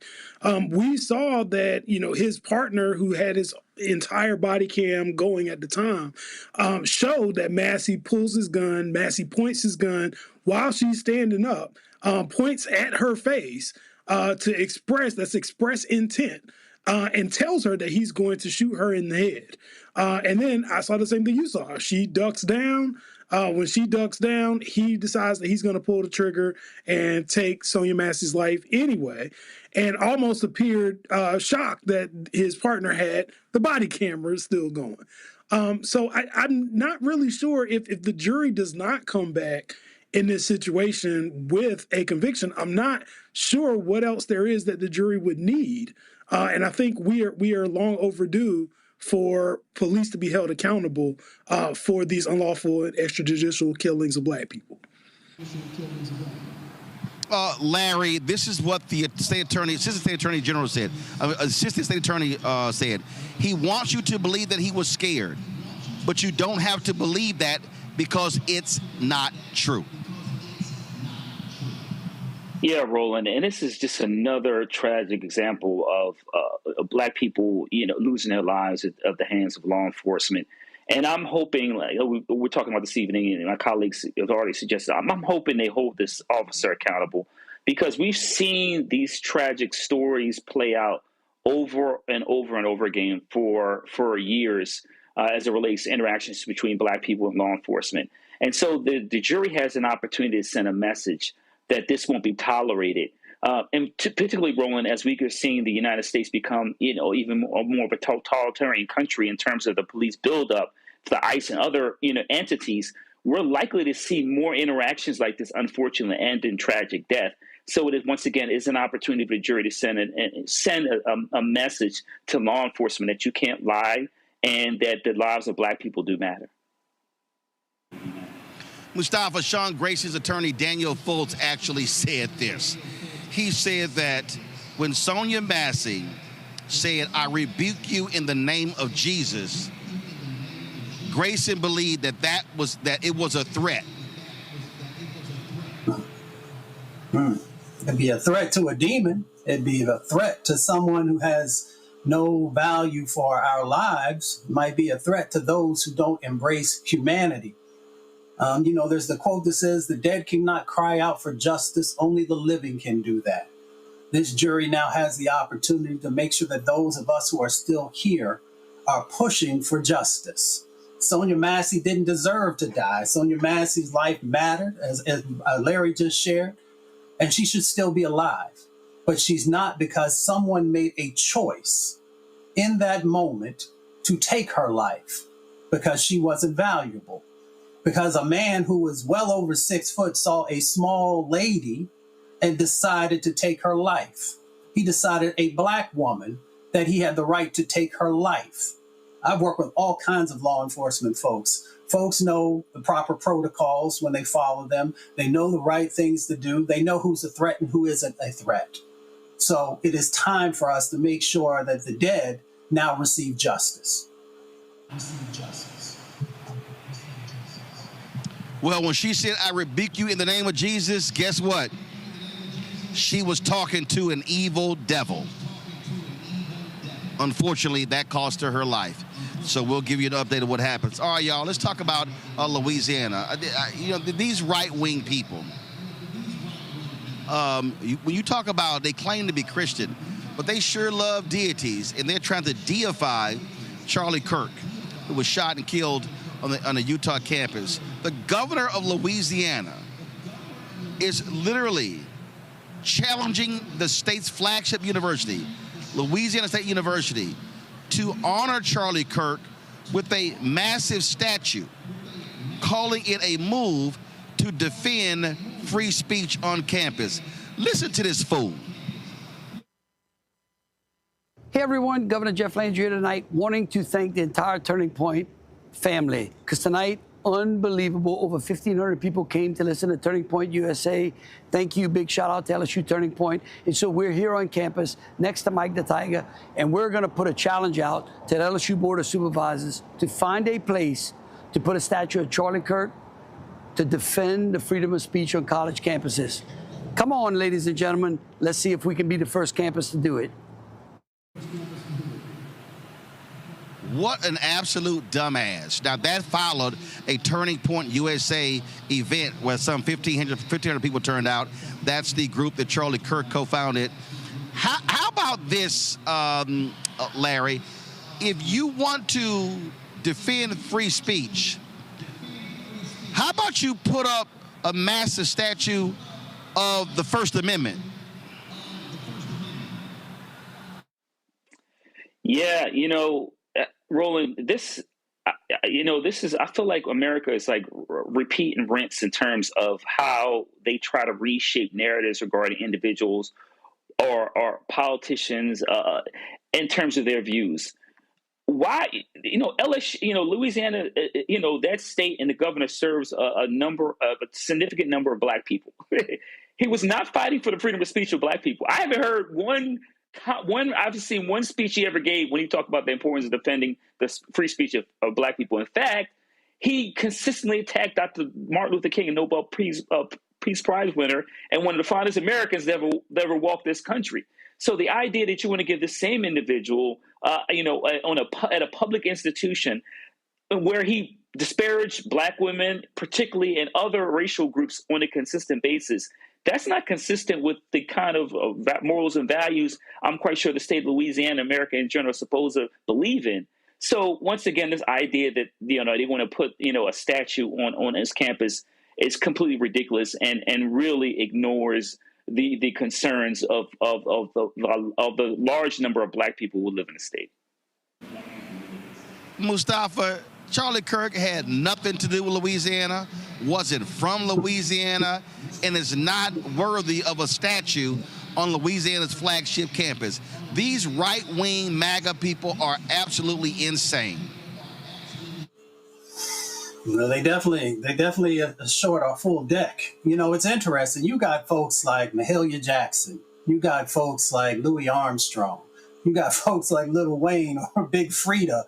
I can name a whole bunch of folks from Louisiana who should have a statue on that campus. But, you know, it really goes down to this. Doesn't matter if you're black or white or brown or indigenous, you know, we should have statues for individuals who actually help to uplift, who help to heal, who help to be able to move forward in a positive direction. And that should be the criteria that we use when we're making decisions about who we want to actually honor through statues. But we should also be really mindful of what the Bible tells us about graven images. So when some of these folks begin to move forward and say some of these things that they do, I think they don't actually read the Bible that they say that they prescribe to.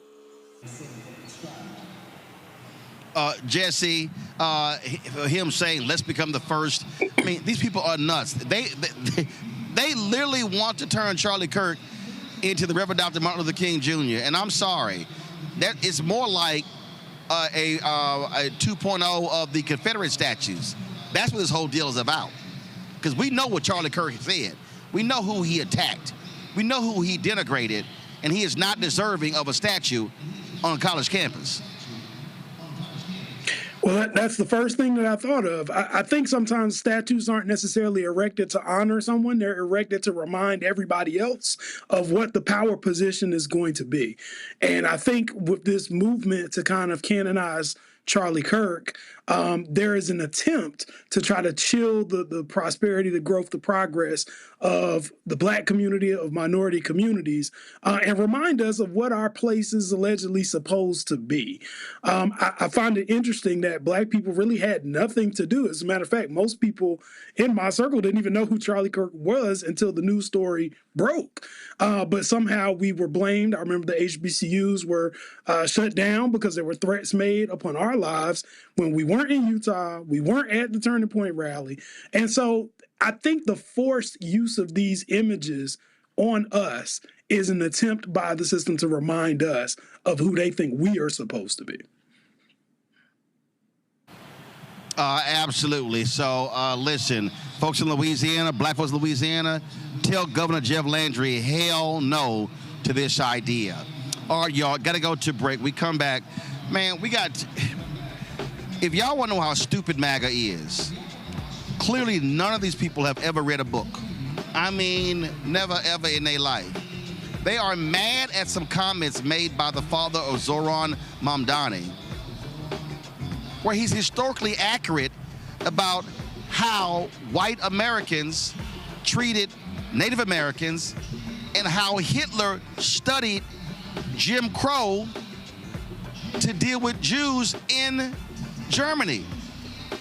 Historian Dr. Gerald Horn will join us next right here on Roland Martin Unfiltered on the Black Star Network. Support the work that we do. Join our Bring the Funk fan club. If you want to give via Cash App, use the Stripe QR code. You see it right here, bottom left-hand corner. PayPal's R Martin Unfiltered. Venmo's RM Unfiltered. Zelle, Roland at RolandSMartin.com. Roland at RolandMartinUnfiltered.com. Checks and money order. Make it payable to Roland Martin Unfiltered. P.O. Box 57196, Washington, D.C.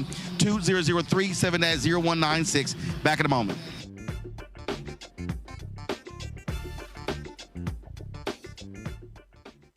This week on the other side of change. Book bans, anti-intellectualism, and Trump's continued war on wisdom. This is a coordinated backlash to progress. At the end of the day, conservatives realized that they couldn't win a debate on facts. They started using our language against us, right? Remember when we were all woke and the woke movement and all that kind of stuff? Now everything is anti-woke, right? When we were talking about including diversity, equity, inclusion, higher education, now it's anti-DEI. All this are efforts to suppress the truth because truth empowers people. You're watching The Other Side of Change, only on the Black Star Network. What's up, everybody? It's your girl, Latasha from the A. And you're watching Roland Martin Unfiltered.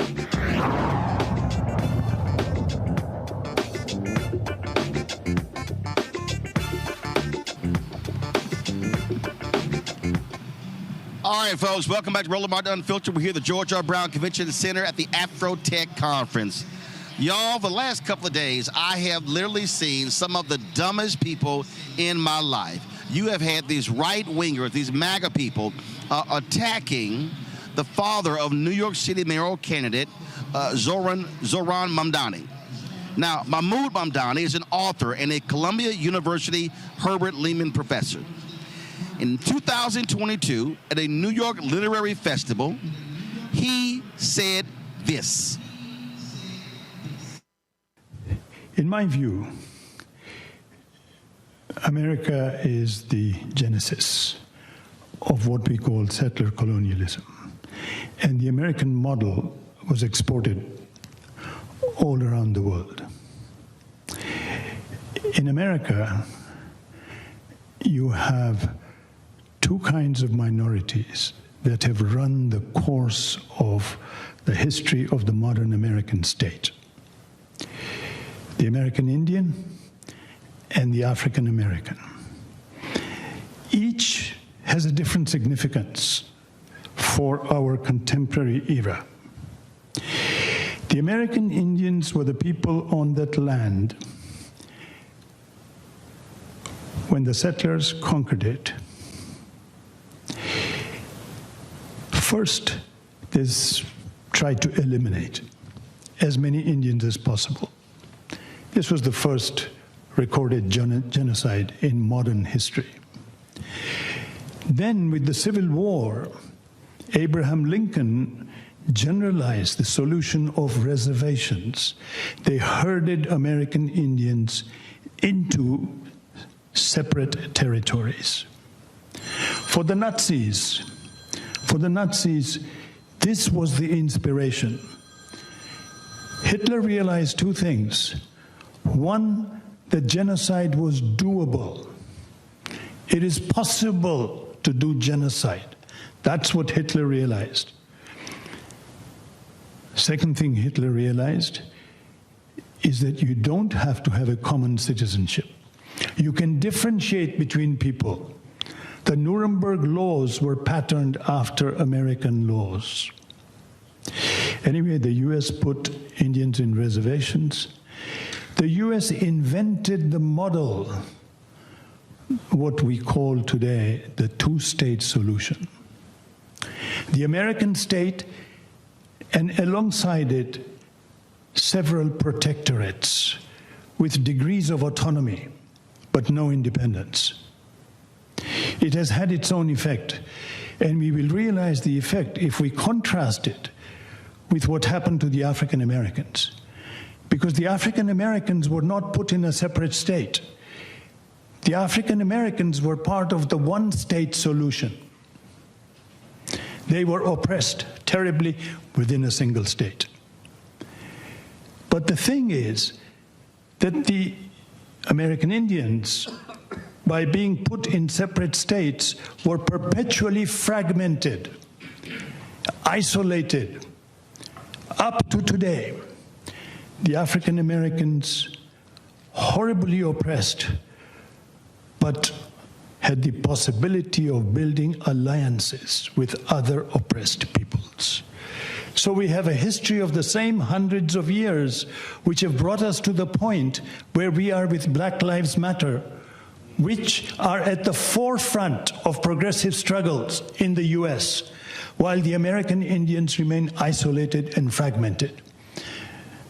The two-state solution was taken around the world. The latest place is Israel, of course.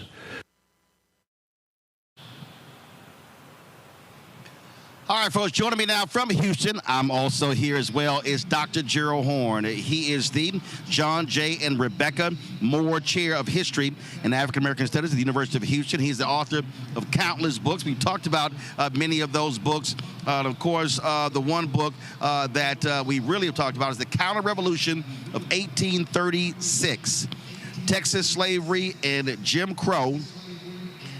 And first of all, and this is really important for where we are right now, y'all.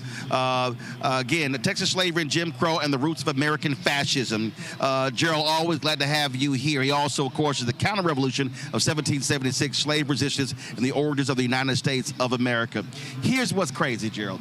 I mean, these MAGA people have been losing their mind. They have been trashing this man. Oh, he hates America. He's lying. He doesn't know what he's talking about. And I'm sitting there going, are y'all really that dumb? Literally everything he said happened.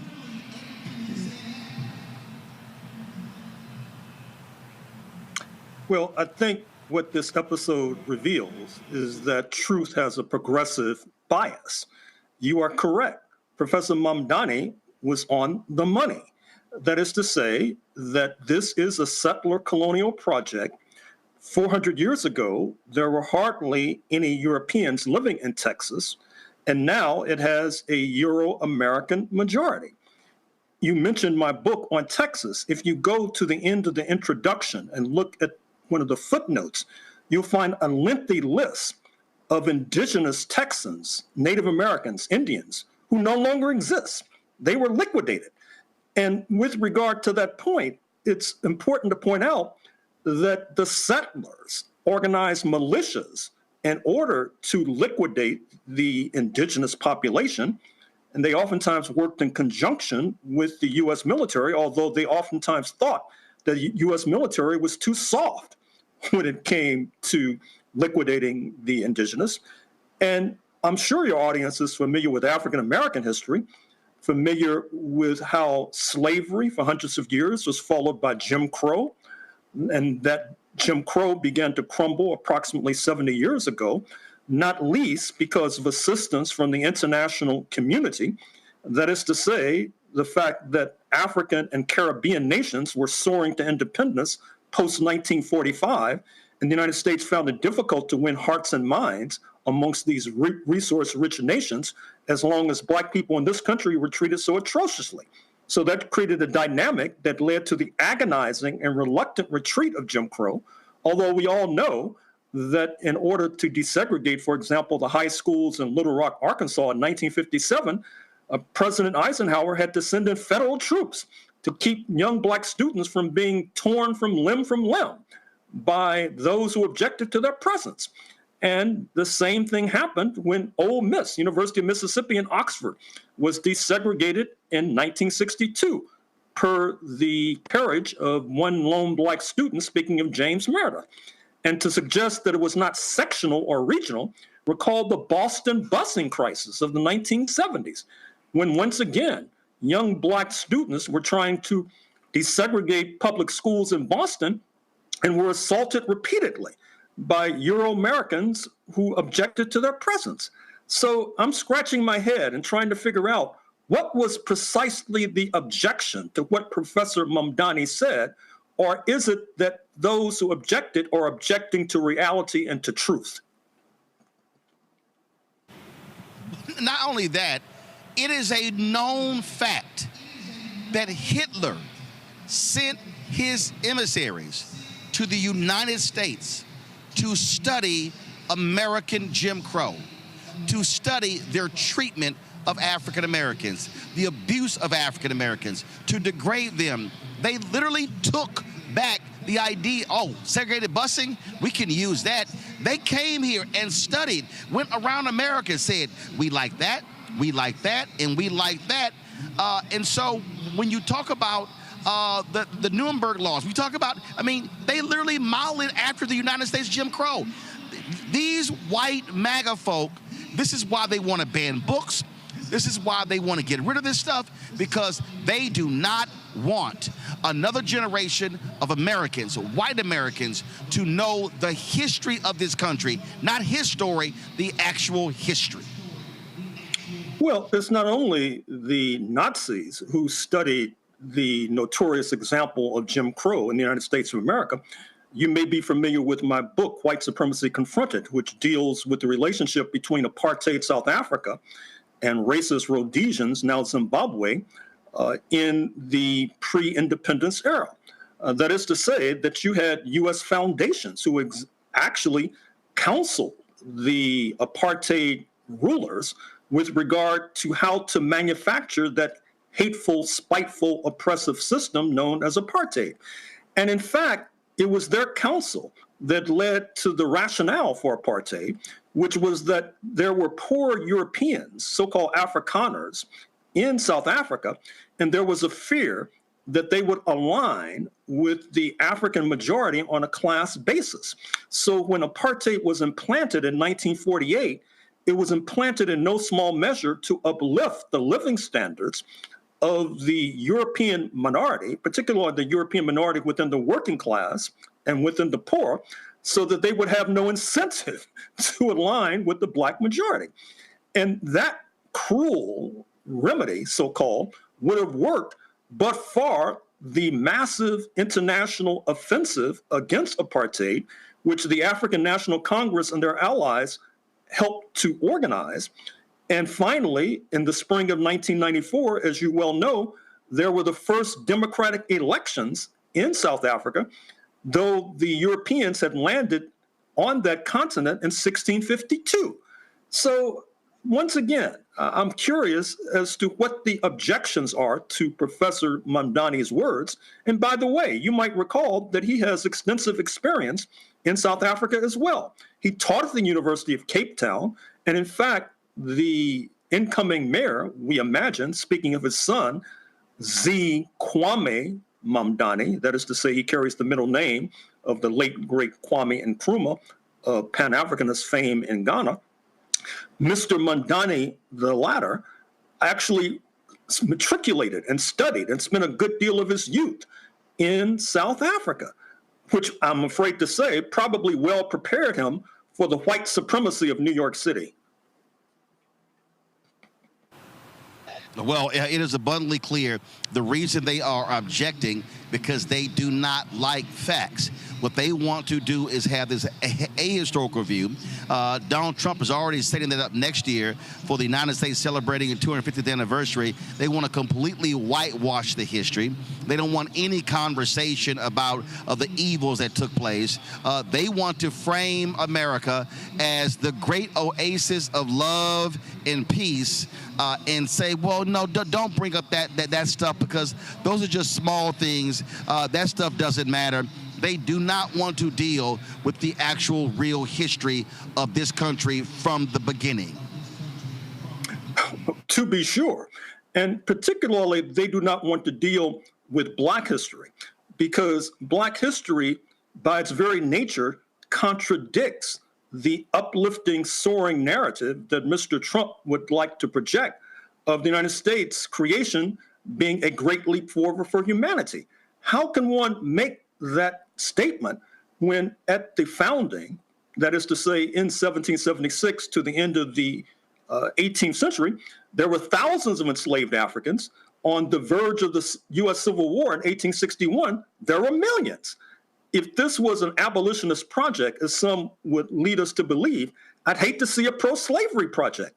Not only that, but the investment in the bodies of enslaved Africans, your ancestors and mine, that was the most lucrative investment in the United States of America, more valuable than banking capital, more valuable than the railways. Indeed, the African slave trade, which deposited our ancestors on these shores, was one of the most lucrative enterprises known to humankind. You can invest $1 and receive $1,700 in return. There are those today who would sell their firstborn for 1,700% profit, not to mention some African that they did not know.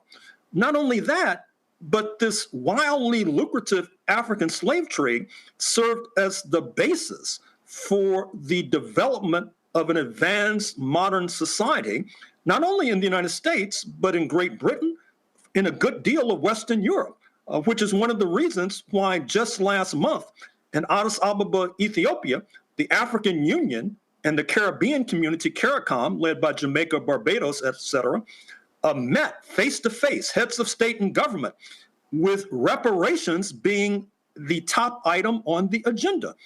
As the late, great Walter Rodney, the Guyanese historian, put it in his famous book, How Europe Underdeveloped Africa, that says it all. That is to say, as Europe, that is to say, Western Europe, soared to prominence on the backs and bodies of our ancestors, the African continent was driven into the dust. Professor Mamdani knows it. Mr. Trump, if he ever attended class, should know it. And that is the truth that they want to keep away from our youth. Questions from my panel. Jesse, you're first. Well, I definitely appreciate this information. I think also that one of the things that I'm seeing this administration is trying to do, in addition to erasing the history, is it seems like this administration is attempting to not only devalue us, but they're also trying to stop future generations from even ever reconsidering this. Burning textbooks, getting rid of curriculums. This will take decades to repair for those people who don't have a repository. I'm wondering, what advice do you have for our community in particular to overcome what we know is going to be an onslaught on our history and our culture? Well, I think the potential remedies are obvious. Obviously, we need to fight back, but I think one of the arrows in our quiver that has been lost in recent years has been the internationalizing of our struggle. It was Pan-Africanism, spearheaded by the late, great W.E.B. Du Bois, which linked our struggle to struggles in the Caribbean and struggles in Africa.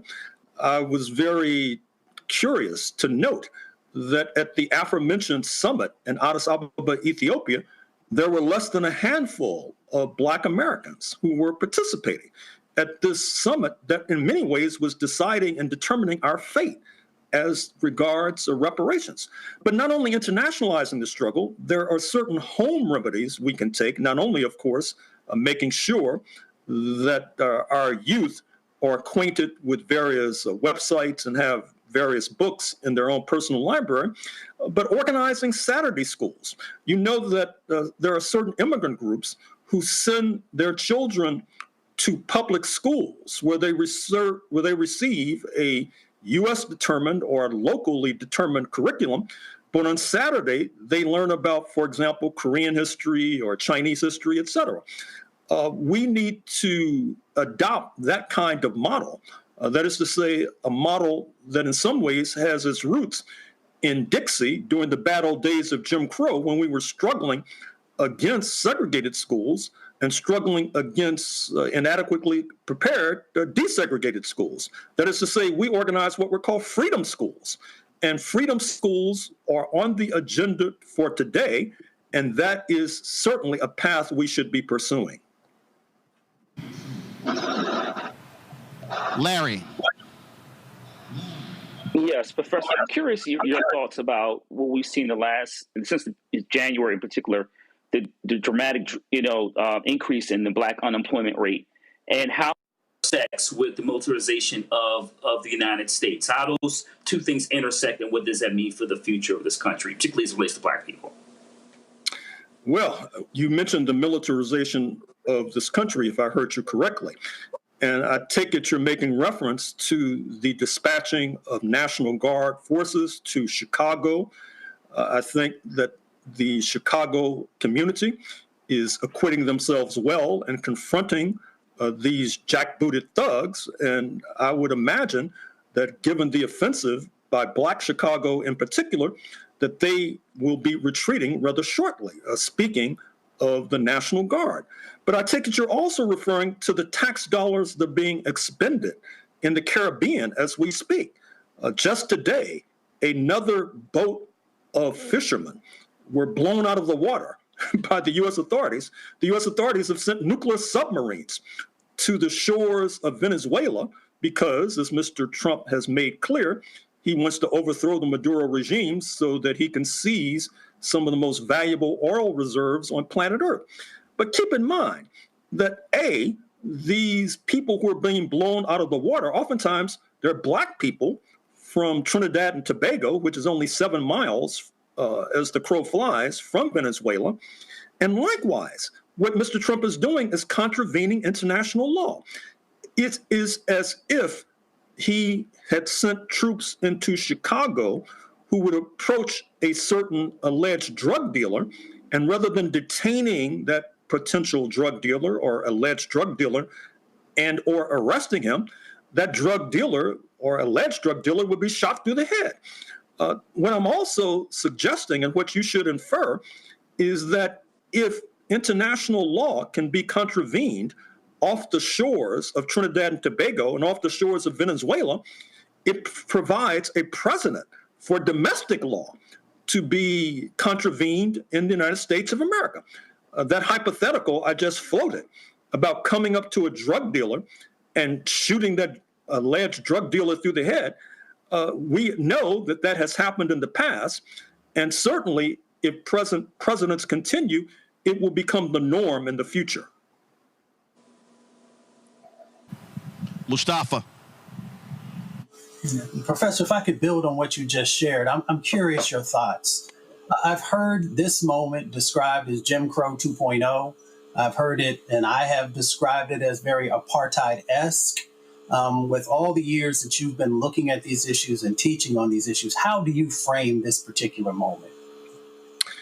I frame this particular moment this way. I think we're in the midst of a counter-revolutionary moment, not unlike what followed the end of the Civil War, referring to Reconstruction, where there was democratic promise. Recall that there were Black men in particular who are elected to the highest offices in the land, including members of Congress. But there was a backlash. There was a resurgence of racist terror spearheaded by the Ku Klux Klan, which led to the promise of Reconstruction being drowned in blood. I think that we're experiencing a similar moment today. And as Mr. Martin noted in his introduction, I wrote a book some years ago called The Counter-Revolution of 1776. And in other words, I've maintained that the creation of the United States itself was a counter-revolutionary moment because, as I point out, London, the colonial power, seemed to be moving towards abolition of slavery, which would have jeopardized the fortunes of slave owners like George Washington, Thomas Jefferson, James Madison, Patrick Henry, et al. And rather than run that risk, they revolted and set up an independent state, which, as noted, expanded exponentially the number of enslaved Africans from 1776 to 1861. So only those who have not been paying attention, only the naive, will be surprised at what we're experiencing today. Well, we actually are dealing with this here, and one of the things they desperately want to do is they do not want folk to have an understanding of real history, American history. That's what we're seeing right here. Dr. Gerald Horne, always glad to have you on the show. Folks, just Google it. He got way too many books. He got books on boxing, jazz, history, you name it. We've talked about a lot of his books. Get them all. Because it is important reading, because we have too many people right now who do not know American history. And Gerald, the key is when we know history, we're able to push back against these lies. And I worked at CNN. I've been on these other networks, and too many of these people, they don't know a damn thing about history, especially Black history. And so they allow these lies to simply be told.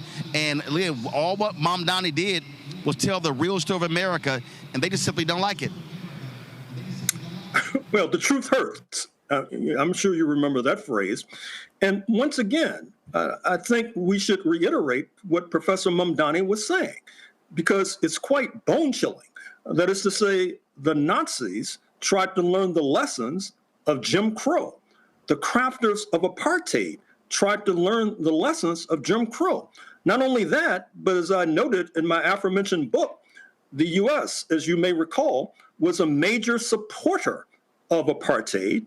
Recall that Ronald Wilson Reagan himself in the 1980s, when he was seeking to veto the Comprehensive Anti-Apartheid Act, which was spearheaded by the Congressional Black Caucus, including the late Ronald V. Dellums of Oakland, Berkeley, the late John Conyers of Detroit, he argued falsely, not unlike Mr. Trump argues falsely today, that actually the apartheid rulers and crafters were on the same side of the United States during World War II, which is absolutely false. Actually, the apartheid rulers were pro-Nazi during World War II. They were pro-Berlin during World War II. And this is an elemental truth. It's an elemental fact.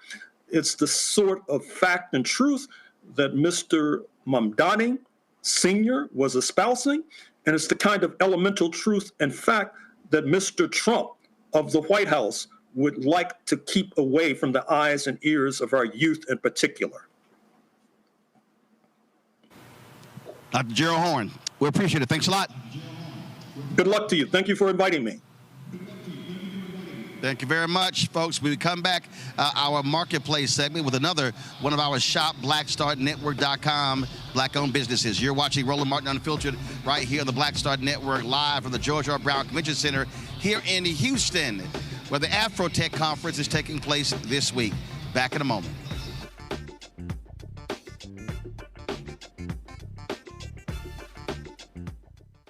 If in this country right now, you have people get up in the morning and the only thing they can think about is how many people they can hurt, and they got the power, that's the time for mourning.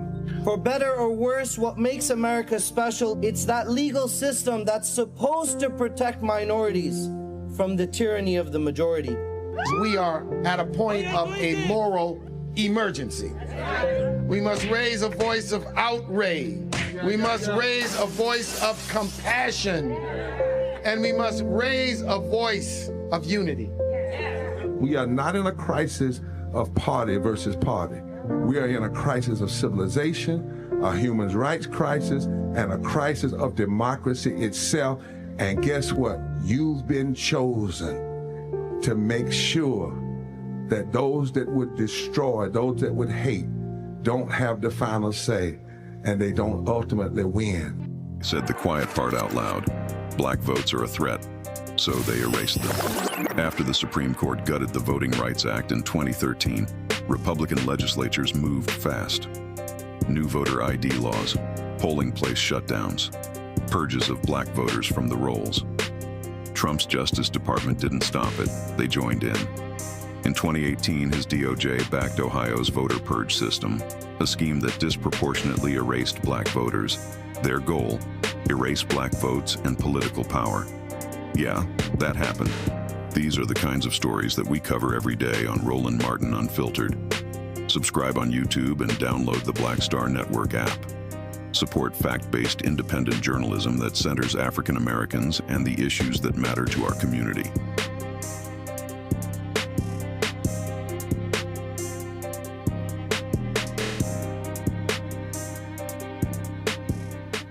Next on The Black Table with me, Craig Calkin. Why the America we live in today is not what the founders intended or what they outlined in the Declaration of Independence and even the Constitution. Professor and author Kermit Roosevelt will join us to talk about his book, The Nation That Never Was. How history was misinterpreted, the intent and realities of America's beginnings, and missed a much better story in the process. So if you have to pick some group to marginalize, I think it should be the people who are against equality. That's next on The Black Table, right here on the Black Star Network. This week on the other side of change. Book bans, anti-intellectualism, and Trump's continued war on wisdom. This is a coordinated backlash to progress. At the end of the day, conservatives realized that they couldn't win a debate on facts. They started using our language against us, right? Remember when we were all woke and the woke movement and all that kind of stuff? Now everything is anti-woke, right? When we were talking about including diversity, equity, inclusion, and higher education, now it's anti-DEI. All this are efforts to suppress the truth because truth empowers people. You're watching The Other Side of Change only on the Black Star Network. How you doing? My name is Mark Curry, and you're watching Roland Martin Unfiltered. Deep into it, like pasteurized milk without the 2%. We getting deep. You want to turn that shit off? We're doing an interview, motherfucker.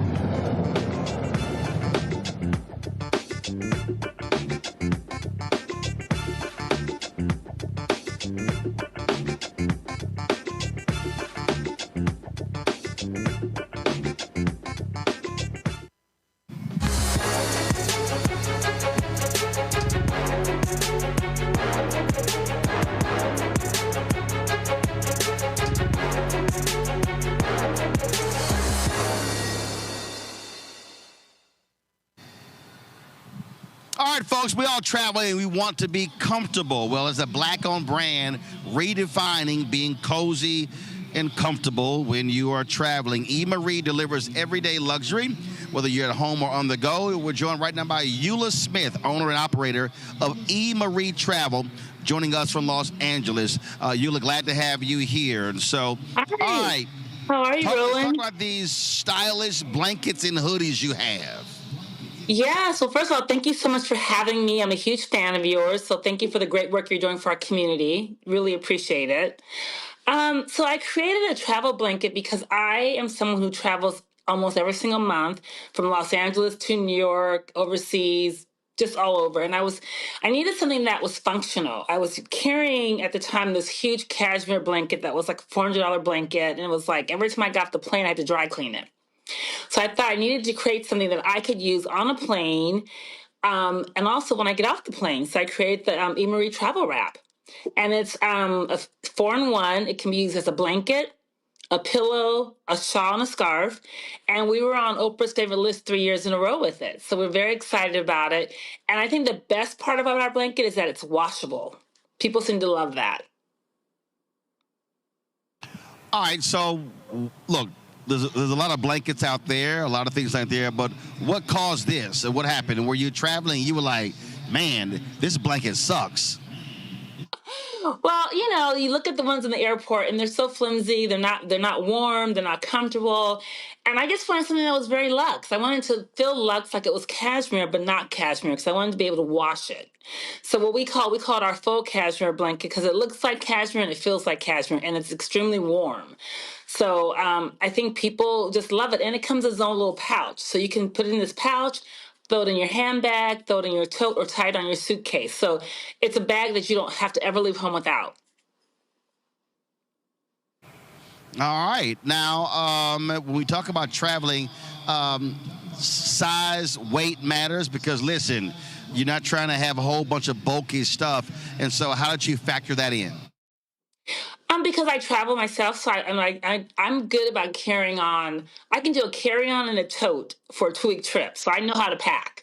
So I needed something that was going to be able to go everywhere with me without having to be an extra piece. So it goes into a little pouch, and it ties on your suitcase, or it fits right in your tote or your handbag. So it's so easy. You never have to worry about trying to check it or having too much stuff with you. It's just a perfect item to go anywhere you go. And I actually keep one in my office and I keep one in my car because I live in LA and it could be 80 degrees in the afternoon and the sun goes down at 60 degrees. So I always have one on me, always. Oh, hell yeah. That is absolutely LA. So we got the blanket, but we also have the eye mask. And I'm telling you right now, I'm a huge believer in the eye mask because you always got that dumbass who refuses to pull a window shade down. Right, and it's like 7 o'clock in the morning and a bright ass sun is coming in. Exactly. And our mask is very comfortable. It comes in the rib. So we have 2 different styles. One is a rib blanket that comes with the eye mask, and the other one's just a solid bag that does not come with an eye mask. So if you're someone who likes an eye mask, you want to buy the rib one. All right, questions for the panel. Mustafa, go. Yeah, Ms. Smith, I'm curious, what are the materials for the blanket and for the eye mask? Because sustainable products are incredibly important in making sure that they're healthy and safe. Yes, absolutely. It's cotton with viscose in it, so it's washable. And the thing about our blanket is that it keeps its volume, its weight. So when you wash it, it comes right out of the wash and dry. It comes right out of the dryer, extremely fluffy still, extremely soft and cozy. Larry. Yeah, I'm curious if how way your business has been impacted by the tariffs the last couple of months. Well, fortunately, our blanket is a replenishment item. So therefore, we keep this blanket in stock year round because it has such a high demand. So our warehouse has a nice amount of stock right now. So we haven't had to reorder because we always plan for like a 6-month stock. Our stock will probably dwindle into December when we'll have to worry about tariffs. And hopefully by then, we'll be back on track. Jesse. Do you have any plans to expand kind of the inventory of what you have for travel gear? Yeah, in fact, if you go on our website, we also have these really yummy, comfortable hoodies that are made in the same fabric. It's called our travel hoodie. And we just launched our whole new line of T-shirts and actually loungewear, which is more like a fleece for travel. And we launched it in August, and we've had such a huge response to it that it will be coming out next month in new colors. So we're excited about the growth of the brand. So, folks, we want y'all to go to shopblackstarnetwork.com to get these products from E. Marie. Again, E. Marie Travel. show the website. Again, you go to shopblackstarnetwork.com. Remember, when you support these Black-owned businesses, you're also supporting this Black-owned business, Roland Martin Unfiltered, and the Black Star Network. And that's why all this is important. And so that's why we do this. That's why we have partnered to do this, because this provides an opportunity for these Black-owned businesses and to be able to get the word out about their products. The reality is marketing is very expensive, and so being able to take advantage of this is really important. And so that's really matters. And so again, y'all, listen, you got birthdays coming up. Hint, hint. Let's see, mine is in 17 days, so I'm just saying. But you also, of course, you got Christmas going as well, and so all that's happening. And so, folks, again, if you want to get one of these blankets, get the eye mask, go to shopblackstarnetwork.com. Just simply put in the search box E-Marie Travel. E-Marie Travel, you see the products right there. And let's make this happen. And you can support Eula and all the other Black-owned companies that are on shopblackstarnetwork.com. Eula, how many colors of the blankets do you have, and what are the colors? It comes in 9 colors. We have black, we have light gray, dark gray, olive, dark olive, a beautiful, beautiful Bordeaux, which is the color of the season. And we have a what we call goldenrod, which is beautiful goldenrod color, and oatmeal, which is light, very light, creamy. And I will just say, Roland, what you're doing for Black-owned businesses is so fabulous, because we really need to support Black-owned businesses. There's so many talented people out there in our community doing great things, from clothing to jewelry to candles to even wine. And we need to get behind these amazing, amazing designers and owners of companies. And thank you for the platform. And I hope so many other people will be able to get on your show as well. We have a lot of those on the site. We're adding more products as well. And I'm going to have to get that Bordeaux, because I'm a Texas A&M graduate, so maroon is our color. So that would have went perfect with the maroon cowboy hat I was rocking today flying from D.C. to Houston. It's been perfect. And you know, it's our #1 selling color. It has been. It's just crazy. It's a beautiful, so rich. All right, then. Well, Eula, we appreciate it, folks. It is E-Marie Travel. Thanks a lot. Thank you so much, and nice talking to all the guys as well. Thank you. Have a good evening. Thank you very much. Thank you. Let me shout out. Let me thank Jesse. Let me thank Larry. Let me thank Mustafa for being on today's panel.